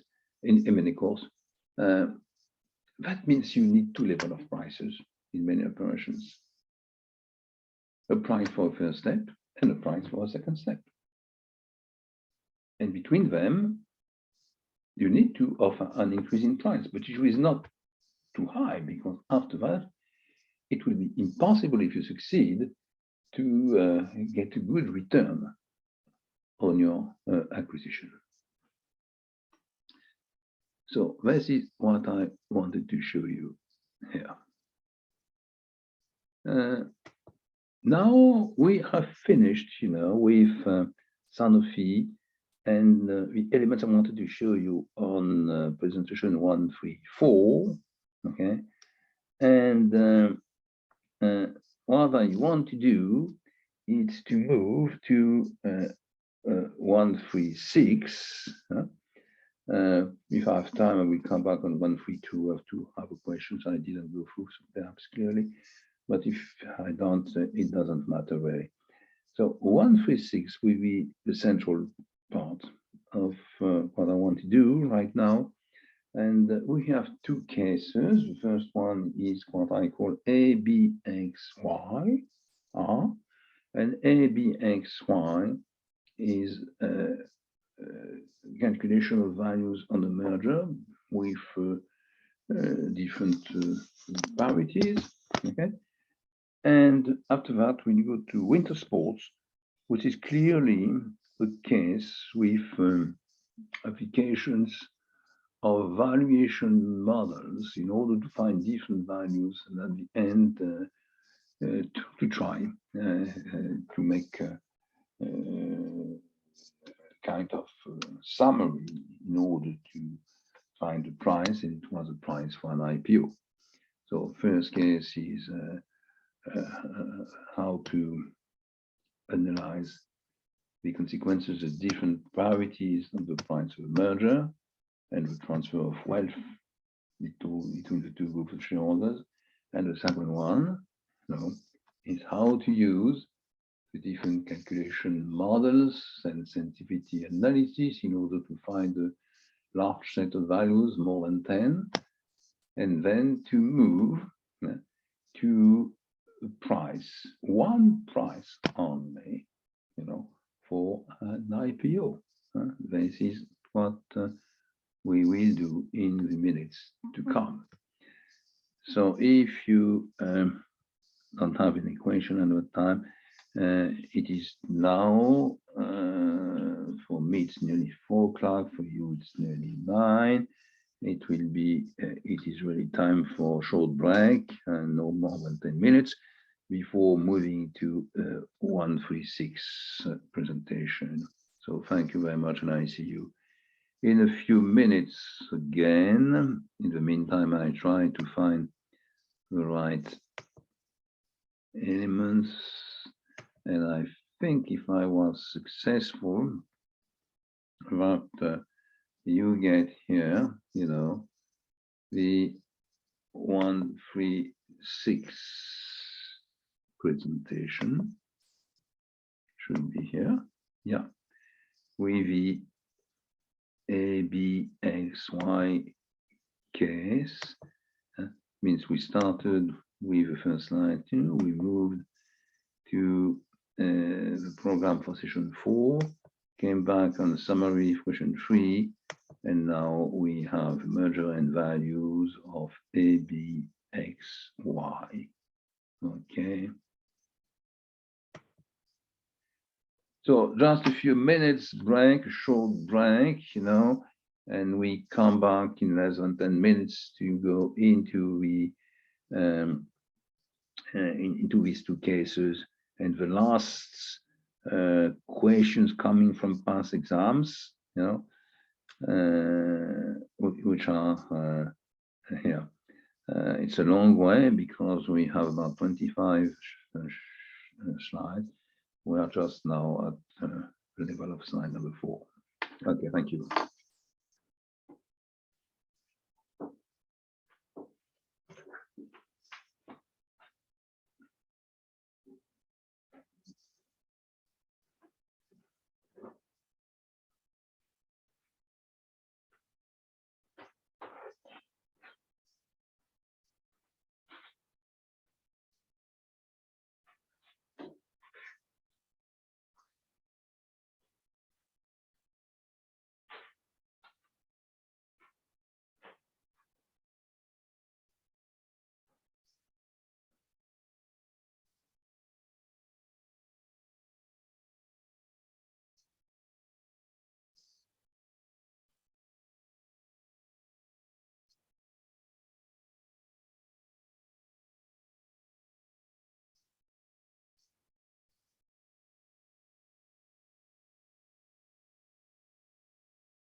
Next one.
Ok, bon, je vais faire celui-là.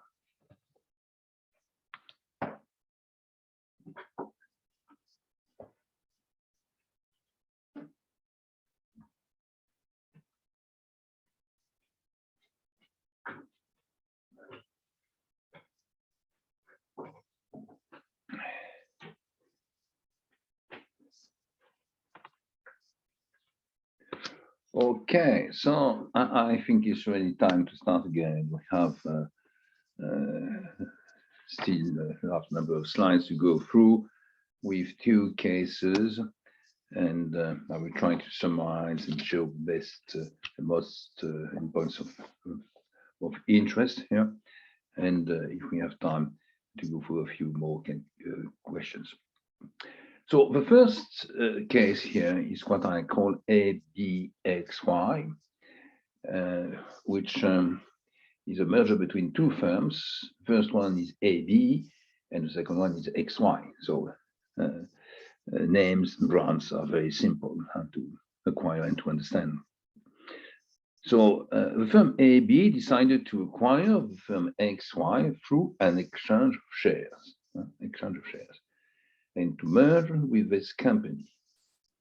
The financial information available on these two firms are following, and you have a small set of data here. Find a small set of data, and it is said that the share price for both company in euros are 576 and 480, 576 and 480.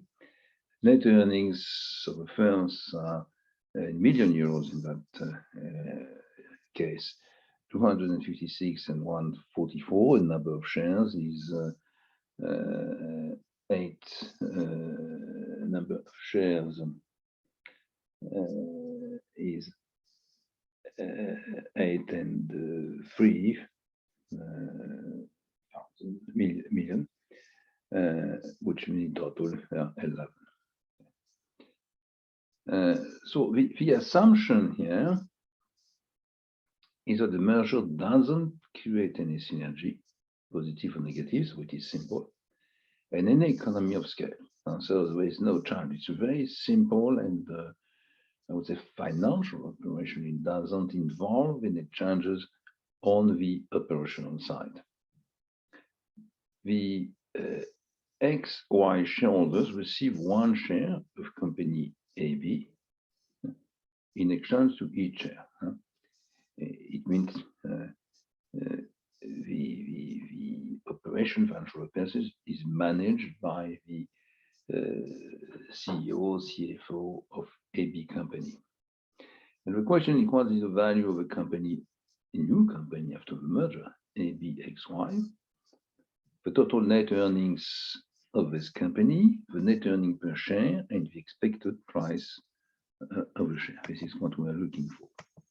If I can move to my next slide. I move to slide number 5, if it works properly.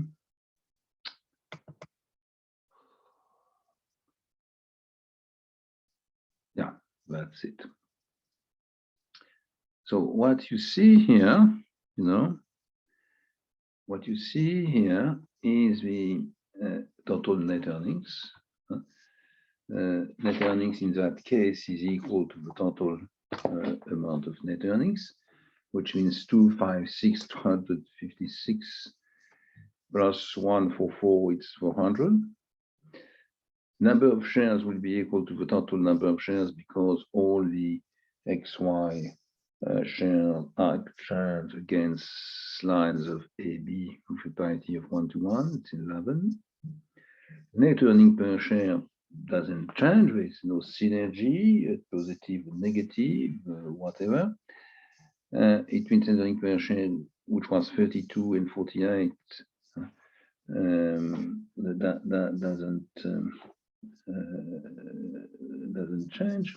Okay, it's not impacted by these elements, and the calculation is very simple. It's 400 divided by 11, which is 36. 36.4. The market value is equal to the total of the market value, which is 6,048. And the share price in euros is equal to the market value divided by the number of shares. It means 6,048 divided by 11, which is 549.8. Okay, which means now if you calculate, the net earning per share compared to the price, you find 15.1 as a price earning.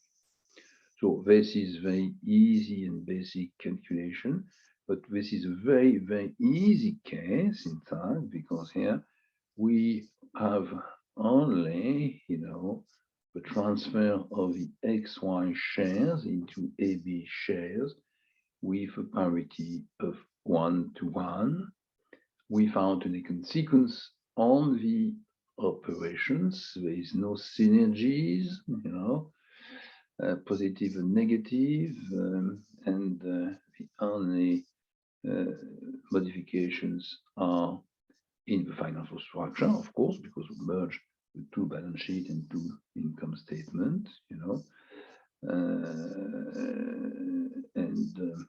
of course, in that case, the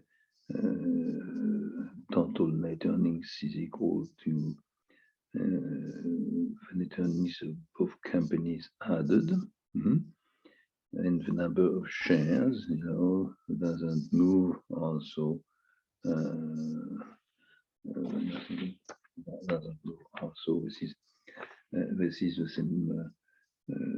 same number of shares after than before. If you add the shares of AB and the shares of FXY, and we are able to calculate the net earnings per share, dividing the total net earnings by the number of shares, 400 divided by 11, which is 36.4. And the market value is equal here to the market value, to the total of the market value before. And the price, new price, is equal to the market value, 6,048 divided by the number of shares, which is 11, and you find 549.8. And when you get the net earning per share and the price, you're able to calculate the price earning, which is 15.1. So this is very, very common. The question here, when you have a look to this table, is to say, is there kind of equality, or what is the consequences? What are the consequences of both group of shareholders, the AB and the XY shareholders?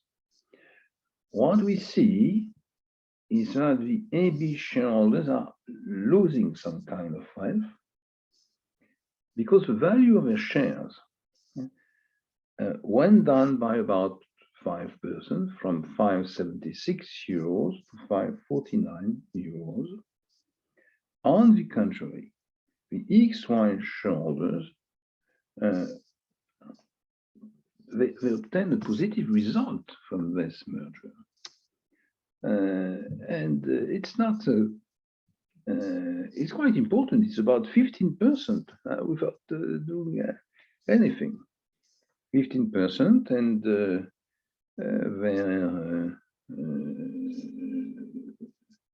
price of a share went up from 480 euros to 549.8. That means, it seems very fair at the beginning. We merge two companies. I give you one share, give me one share. It's 1-to-1 parity. But in fact, when you make the calculation, you understand that there is a wealth transfer, value transfer from one group of shareholders to a second group of shareholders. This is what's happened here. Now, next question, this is 3.1 of that slide. It's what happened, if the exchange of shares is based not on the on the preceding rule, which is one share of XY4, a fraction of XY you obtain as a shareholder, one share of AB. But if the exchange of shares is made according to the price of the shares, and the priority in that case is equal to 556 divided by 480, which is 1.2. So that means that in that case, the number of shares, new shares, will be calculated as you see here, 3 million shares, which are the number of shares of EY, divided by this new parity ratio, which is 1.2, which means 2.5 million shares created. It's AB shares, of course, created in this operation. The total number of shares of ABXY, which are shares of AB, in fact, will be now equal to 8 million, the initial AB shares, plus 2.5, which is 10.5 million shares. And in that case, the price of a share of ABXY is equal to the one of AB. The shareholders of XY keep their level of wealth. So it's more equal than it was before. This is in terms of, if you want to find some kind of equilibrium or agreement between the two categories of shareholder, this is probably the best solution. Now, we are here with this table, which summarize, of course, the data we have. Okay, and we understand that if we make the same calculations, the net earnings here are equal to the total of net earnings in both cases, which is 256 plus 144, which is equal to 400. The number of shares, as we did here, number of shares is equal to 10.5 million of shares, okay? Because we have the adjustment with the parity rate. The net earning per share here is equal to 32 plus 48, but taking into account the new number of shares, which means you calculate it through taking into account 400 divided by the 10.5 number of shares, which is 38.1. The market value, in fact, in that case, again, doesn't move. It's equal to both market values because there is no operational synergies. And the share price is equal to the market value divided by the number of shares, which is 6,048 divided by 10.5, which is 576. This is what you find here in the right column. And when you have done this calculation, you calculate easily the price earning ratio, and you compare for that the 38.1 and the 576, means you divide 576 by 38.1, right column, and you get 15.1. Calculations are quite easy again, not very difficult to understand and to find. So this is slide number 7, you have got here, and this is a case we have a ratio of exchange. We have a parity which is based on the price of a share before the operation. In the first case, we had a parity which was 1 share of XY for 1 share of AB. And you understand that at the end, you have solution which is more equal, I would say, for both groups of shareholders. This is what we find. So now let's move to another case, and this other case we move to, it's an operation, financial operation, again, no synergy, no growth, no operational change, you know, but the parity is based on the net earnings per share of both firms, AB and XY, net earning per share, both sides here in question 3. This is what we find. So,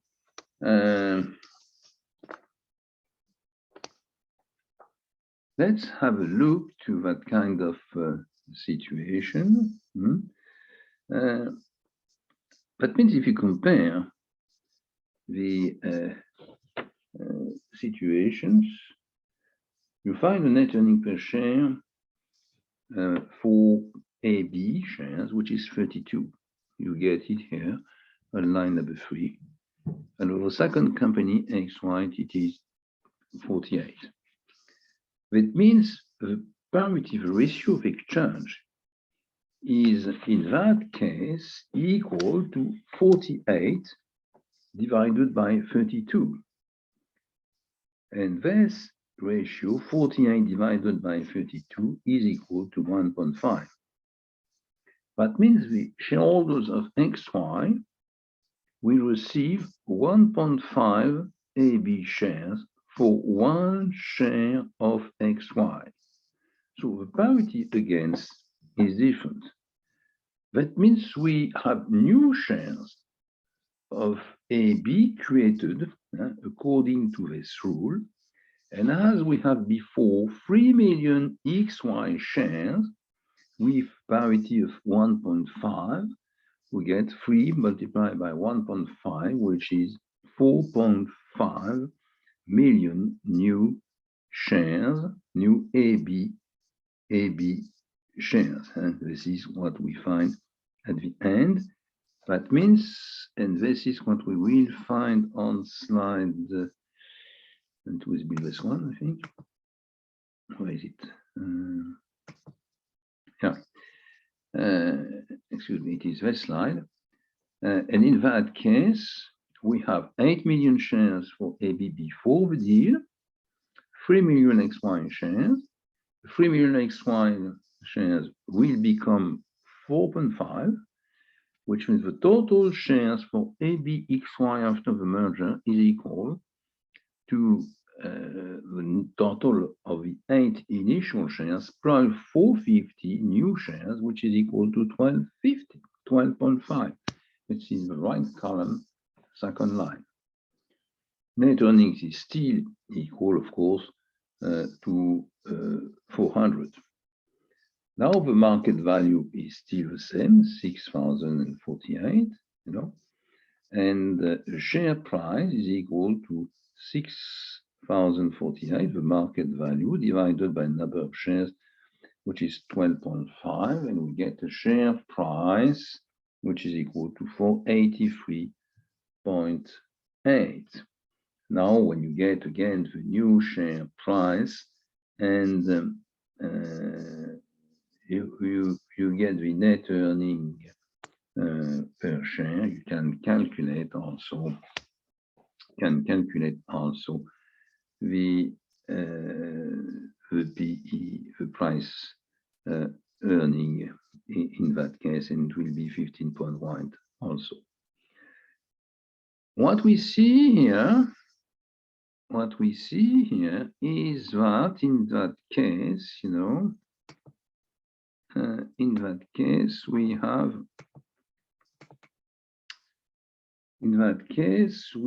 have shareholders which are the losers and shareholders which are the winners. And if we have a look and compare what's happened, we understand that with a share price which is 483.8, it is a loss for the AB shareholders, minus 16%, if you compare 483 to 576, it's 16% loss.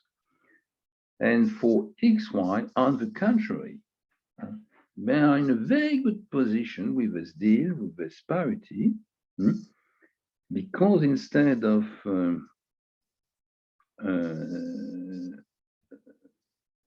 they earn also 51% because they receive 1.5 shares against their own shares. It means they receive 483 multiplied by 1.5 to compare to 480, which means plus 51 or 52% increase in the value of their portfolio. So XY shareholders are clearly the winner, plus 51, and AB shareholders are the losers, minus 16%. So we understand that the parity here is the central point, in the determination of who are the winners, who are the losers, and that depending on the choice of parity, you can find very, very different solutions. And of course, it could be more complex if we have also synergies, which is now the next case. Because in the last case here, we find here, we make the assumption that the merger creates synergies with an increase of 10% of the net earnings of the company and an NPE of the synergy gains of 600 million euros. So we have two modifications, We have modification of the net earnings plus 10% and synergy gains of 600 million euros. The parity rate is supposed to be 1, exchange of 1 AB shares for 1 XY share. And the question is again, what are the net earnings per share, the PER, and the expected share price for the company? So we can make calculations, and we can also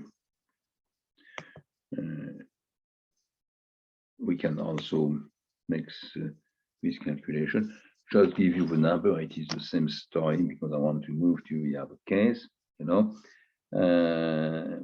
What we find here is that both categories of shareholders will win because of the synergies and the increase in the net earnings. Generally, when you have an increase in the net earnings, an increase in synergies, and you choose the right parity, you have an improvement of the situation of both categories of shareholders.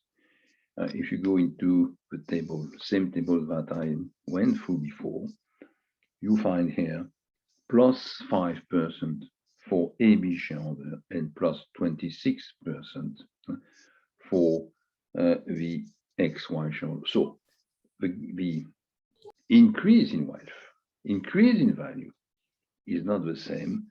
But anyway, with these two conditions, we find, an improvement of the situation of both groups of shareholders, which means also that probably it will be easy to obtain a positive decision from the two groups of shareholders in the ordinary meetings of the shareholders, which are necessary to accept, to validate the idea of a merger. So this is what I wanted to show you. If you want to summarize what we did here, you understand first, if there is no operational change, no synergy, in fact, the parity is the only explanation of the modification of the value and the wealth of the two groups of shareholders. And when you move the parity, you transfer wealth from one group of shareholders to the other.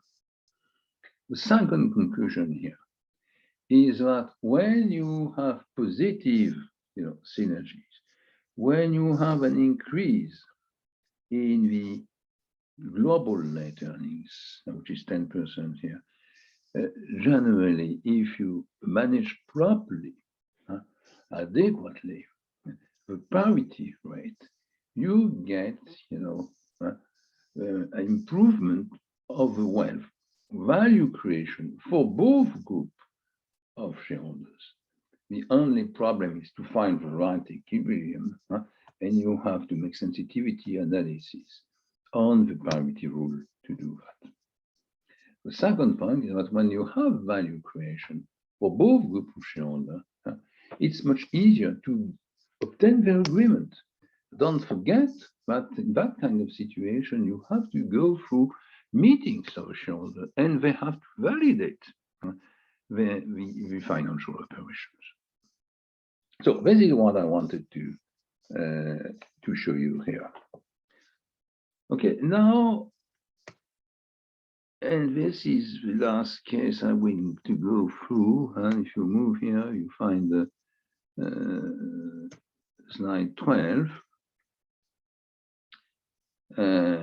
A new case, which is winter sport, which is a very complex case, in fact, and I simplified 4 presentations here on a few slides, the main points. When we do that in the classroom, make simulation, groups presentations and discussion, it's quite interesting, but you cannot do that, right now with the system we have online. So I'm trying to make a summary of that. So on the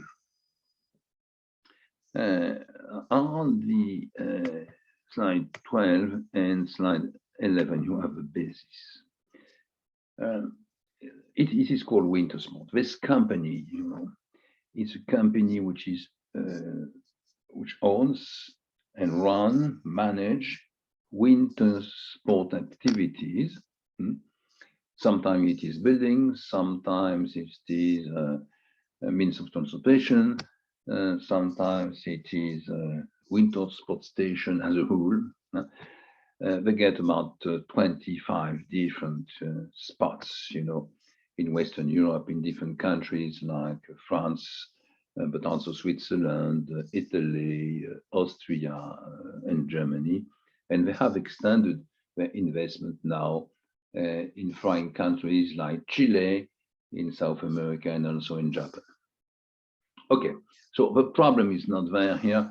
It's a more simplified and limited topic, which is on valuation method. And this is what I want to do, to go through with you. So I just give you the information necessary to understand what's happened.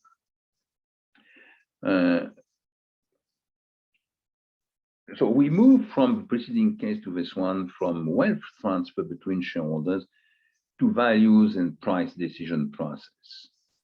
We have here 11 calculations with 7 different methods and multiple hypotheses. The final answer deal with wealth of shareholder, company values, sensitivity analysis, comparables, terminal values calculations. For the state of the stock and financial markets, the behavior of the final investors are taken into account in the final decision. Remember that we are preparing an IPO. The final decision is made by the CFO of the company. This is these are main points of the argument, and which start calculating values and applying methods we already know. What about accounting values? For accounting values, we start with book values of total equity. We use the book value, so I give you a book value here, which is 399.2 million euros, end of your end. It is a group, with minority interest. We have to exclude the minority interest. If you remember the consolidated accounting course taught by Professor Hosfeld. We exclude minority interest in the case of a group with consolidated accounts, which is the case here. It means the calculation is already made, and with the exclusion, it is 399.2. Okay. And the number of shares at the end of the year N is this number you find here, which is 2,600,000. That means that if you make the simple calculation here, and calculation using book value are easier to make than any other, it is 133.5 euros. This is the first value you can obtain. It is simplified value. And that means also that you believe, in all the elements included into the balance sheet. Second, we make another kind of calculation based on the following equity issue data. The equity issue, which will be done to finance the new investment before the IPO, is for 650,000 shares, and it is supposed to bring 100 million euros in cash. That means in that case, if you try to find the value of the share using the elements you find on the equity issues, it's equal to 100 million divided by the number of shares, 650,000, which is, if you simplify the zeros, 100 divided by 0.65, which is 153.80, is very close from the preceding calculation. With the above data, the value of the company is now equal to the preceding value without the minority interest, plus the new increase in equity equal to the increase in cash, which is 100 million. Okay. And total is 499.2 million. And this means for share value, 0.4 here, if you make the calculation, you find 153.6 euros. So we already find two values very close one to the other, okay? And which can be of interest if we think that, probably the bias in these data are more important than they are in any other kind of data used in other methods. Now, we move to market-based method, which is the largest category. If we make a distinction between the methods in terms of families here, you will find accounting method, we went through market-based methods, and after that, the free cash flow approach. So here we use three comparables, comparable based PER calculations in Germany, Switzerland, and Austria. And we obtained from Bloomberg the price earning of these comparables, and we calculated the arithmetic average. And we make the calculation for you. We have 3 PE, we make the calculation, we obtain 16.8. We integrated something we said a few words on, remember, the premium for liquidity, which is supposed, according to available research, at least if we take the averages, obtained about 20%, and we calculated the equivalent number of 16.8 without the liquidity premium, which is 16.8 divided by 1.2, which is equal to 40. Let's say we didn't take into account the marginal differences between the three stock markets indexes. I remember what we said, what do you do when you use comparable coming from other markets? You try to eliminate the difference in value between the markets, generally with a ratio which is equal to the relative price earning, average price earning of both markets. So we did not take into account the marginal differences between the three stock markets because we estimated that the Eurozone, even if banking system is not completely integrated, it's partially integrated, but the differences are marginal. And we didn't integrate also the weights between the three companies. It is the same question when we use comparables. Do we have to use, when you make an average, arithmetic average or some kind of weighted average, Weights could be sales level, net earnings levels, or other kinds of weights. Okay. So we don't take all these dimensions into account one by one. But to integrate a proxy of these last two factors anyway, it was decided to reduce the calculated P by 10%, which means 12.8. I said, okay, we don't know, but let's take some kind of conservative position and let's discount the 14 by 10% and take 12.5. But it would have been much better if we were able to make the calculation, even if the difference is not so important. We have a net earning levels equal to 48 million coming from income statement.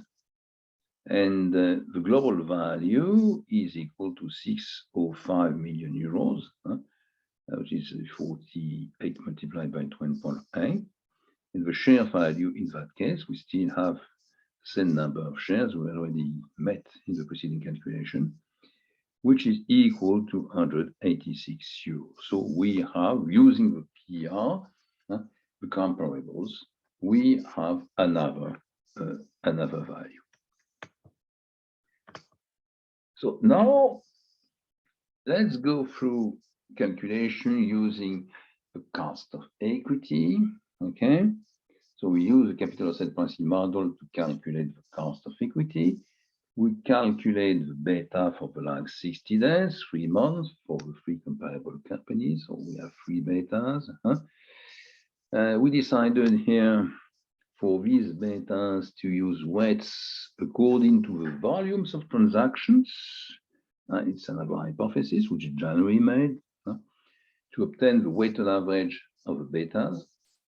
The final result is 1.1. I give you a final result of the calculation, and this means that the potential elasticity of the share price to the largest market indexes, for example, to the Standard & Poor's 500, if you have a look, we do that on the US market, or to the Euro Stoxx 600 in Europe, is limited.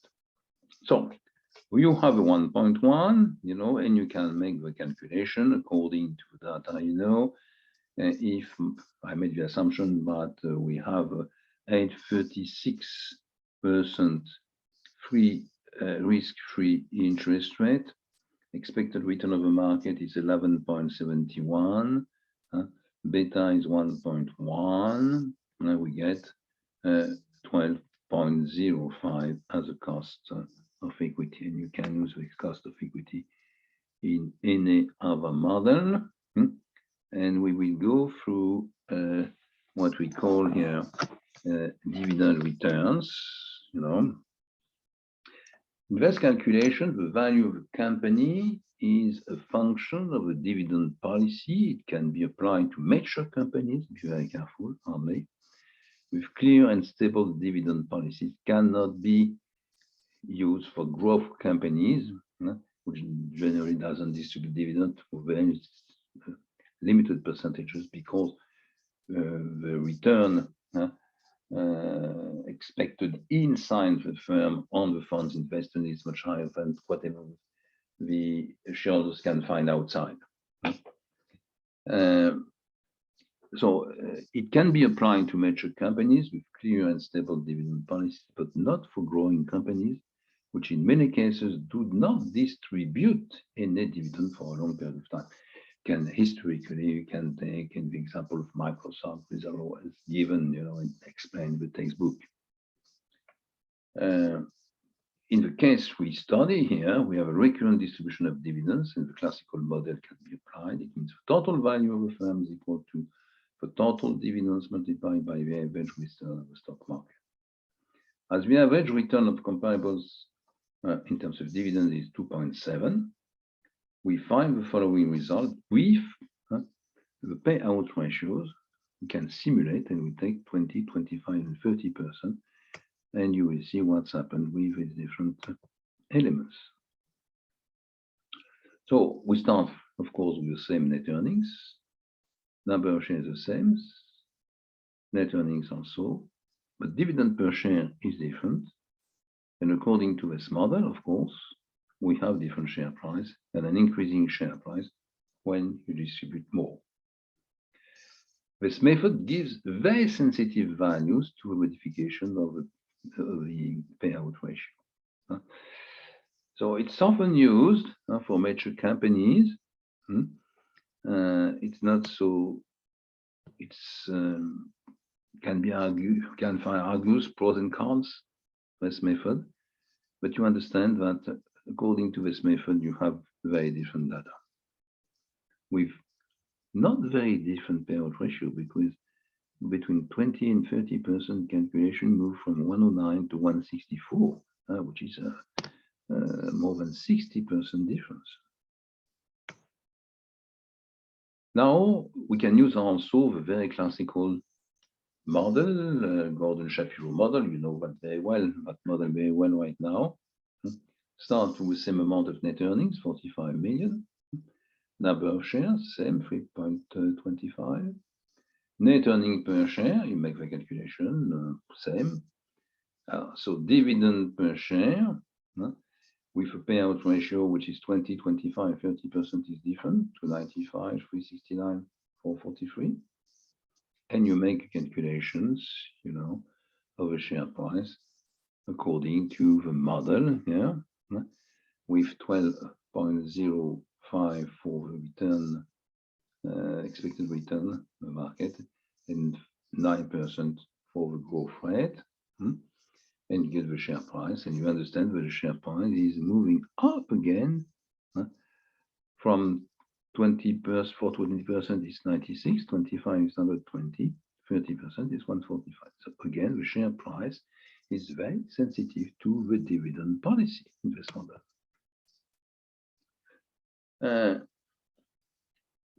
Now you were here with Gordon-Shapiro model, and you move to what we call the discounted dividends with terminal value, which is very similar to what we saw in the Sanofi case.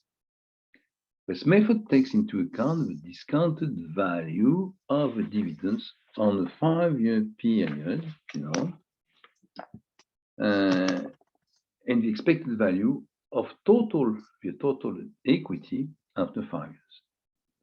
In this calculation, the cost of equity is 12.05, payout ratio 25. We make an hypothesis here. It could be 20 or 30 also. Can we make the calculation? And the PR after 5 years, 10. So we took a very conservative PR compared to what we have found in the preceding calculation using Bloomberg data. With this calculation hypothesis, the total value of the company is 519 million euros, and the share price is 160. Same elements of calculation. So you have another price. And last, we can use free cash flow methods. You know free cash flow method, exactly what we did for the Sanofi case, exactly what I did in the course on diagnosis and financial policy. I simplified also the model here. So you have a financial structure, total equity, long-term financial debt, short-term financial debt, total financial debts. And you get the percentages of the total balance sheet, 55% for total equity, and financial debts, 45%. The cost of equity is still coming from the capital asset pricing model is 12.05%, and the average cost of debt is still 9%, as the preceding examples and calculations, before taxes, of course, and 5.4% after taxes. So we can calculate immediately the WACC, which is a classical kind of calculation we have done in different examples. So what do we find? We find now we find a hypothesis of 3.5% for the long-term growth rate of the free cash flows. And remember that what we show also is that the long-term growth rate of a company, whatever the measure is very similar to the long-term growth rate of a free cash flow. It's understandable because you can distribute only,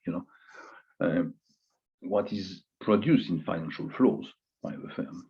And the growth of the free cash flow is the central element, and it is 3.5. Yeah. With an hypothesis of 3.5%, an expected free cash flow in 5 years of 96 million euros. This is the result of the calculation of a table like in the Sanofi case. The value of a company can be calculated, dividing 95 by 9% minus the 3.5%, the classical model, and you find 1,745 million euros. We discount the free cash flow on 5 years and add the future value of the company, and we find 1,350 million. And last calculation, we calculate the difference between this last value, 1,350, and the value of financial debt, which is in the preceding slide, 677 million, and you obtain 673. And 673 is the value of the equity, and the value of a share is 673 divided by number of shares, 3.25, which is 207 euros. So this is a classical free cash flow approach again. And now, if we try to summarize, what do we find? And so many calculations here, but they are in two parts on slide 23 and slide 24. And what you find here is the method used on the left side, the total equity value in the middle, and the share price on the right side. And this is slide 23, and you get to slide 24, the last ones.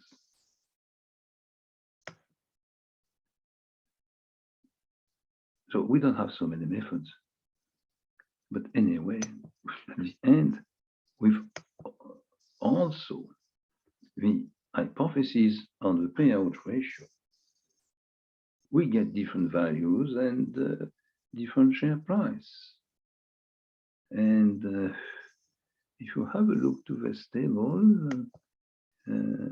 here on 23, you find if you have a look to the share price, you understand that the lowest one is dividend return 1, which is 109, and the highest one is a price earning based share price 186.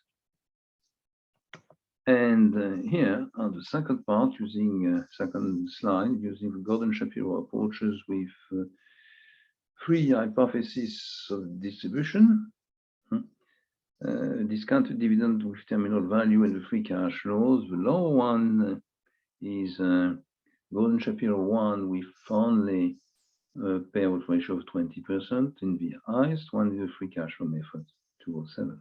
So we have very large differences. And as you know, when you have values in these, there is no solution of averages.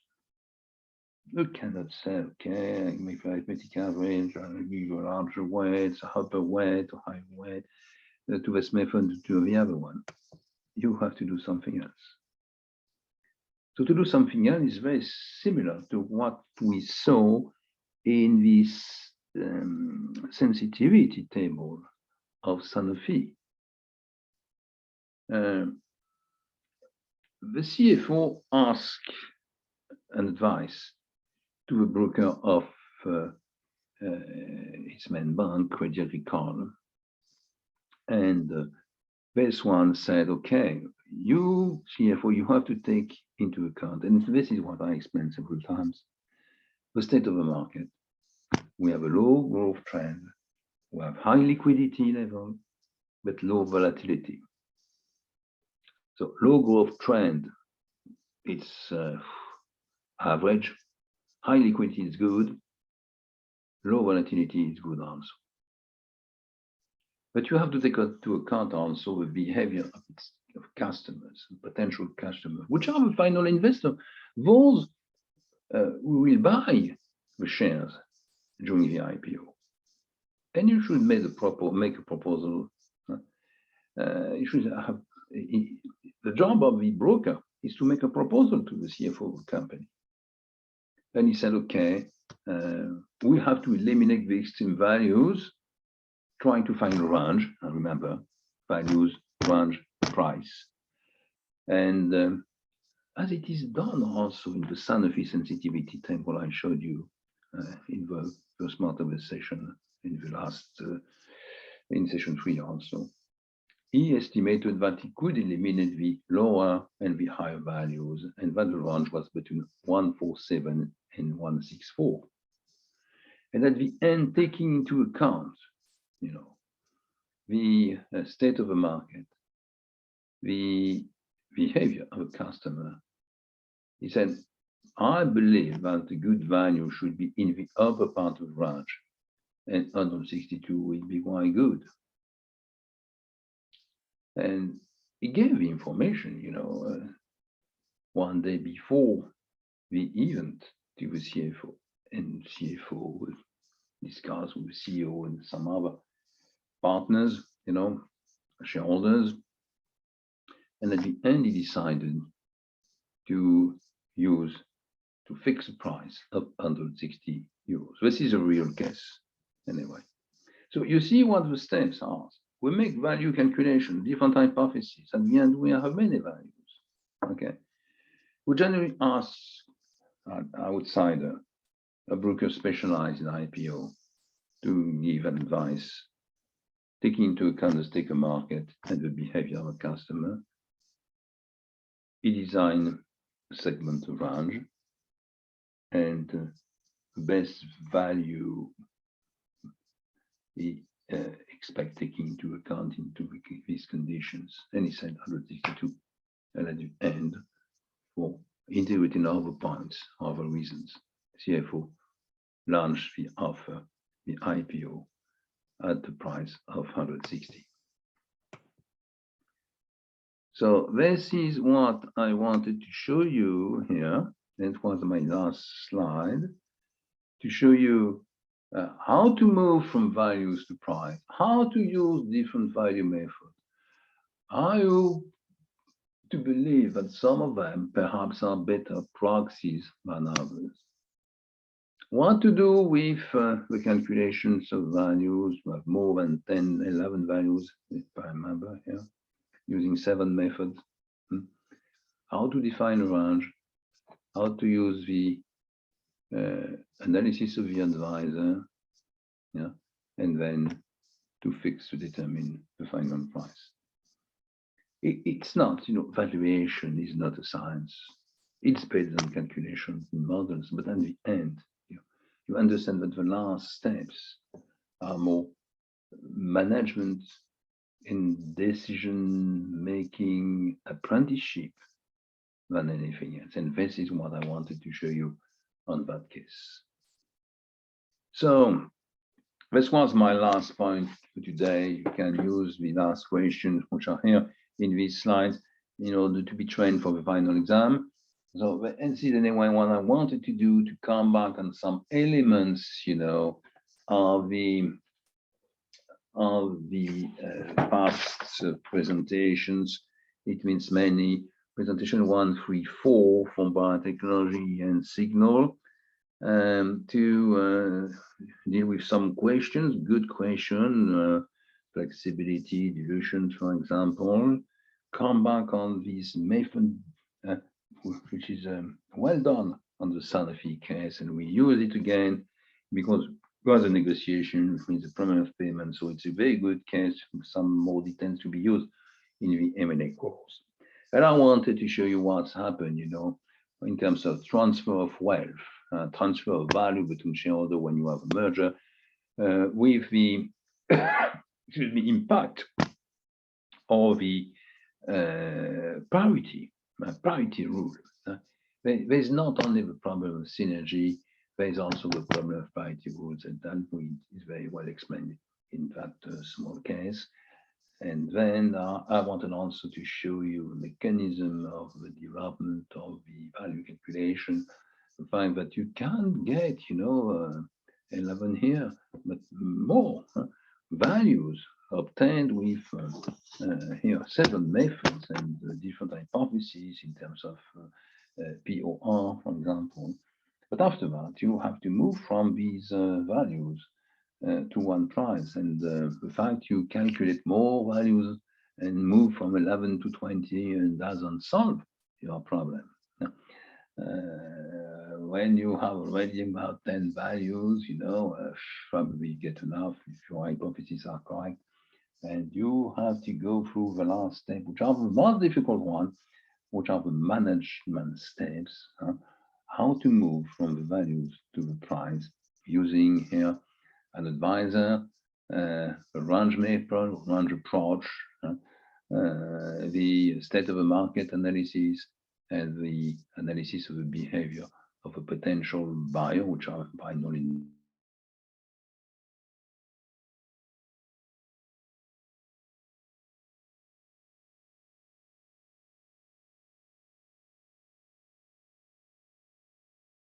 only in charge, the only person in charge of the final price. So this is what I wanted to show you today. So thank you very much, for this session tonight, and we will meet again in a few days. You have time now to prepare your presentations. You will be it will be organized into subgroups in order to make it easier, and we have presentations and discussion on biotechnology value and also on signal theory during this session number 5. Okay, so if you have questions on data, if you want some more data, or if you want to check your own hypothesis, don't hesitate. I will be available to answer your questions. Thank you very much. Have a good night. Sleep well. Okay, goodbye.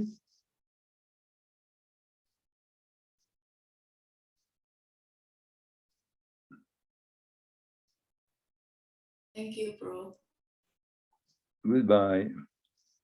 Good night. Thank you, Professor. Goodbye. Goodbye. Hope to see you soon anyway.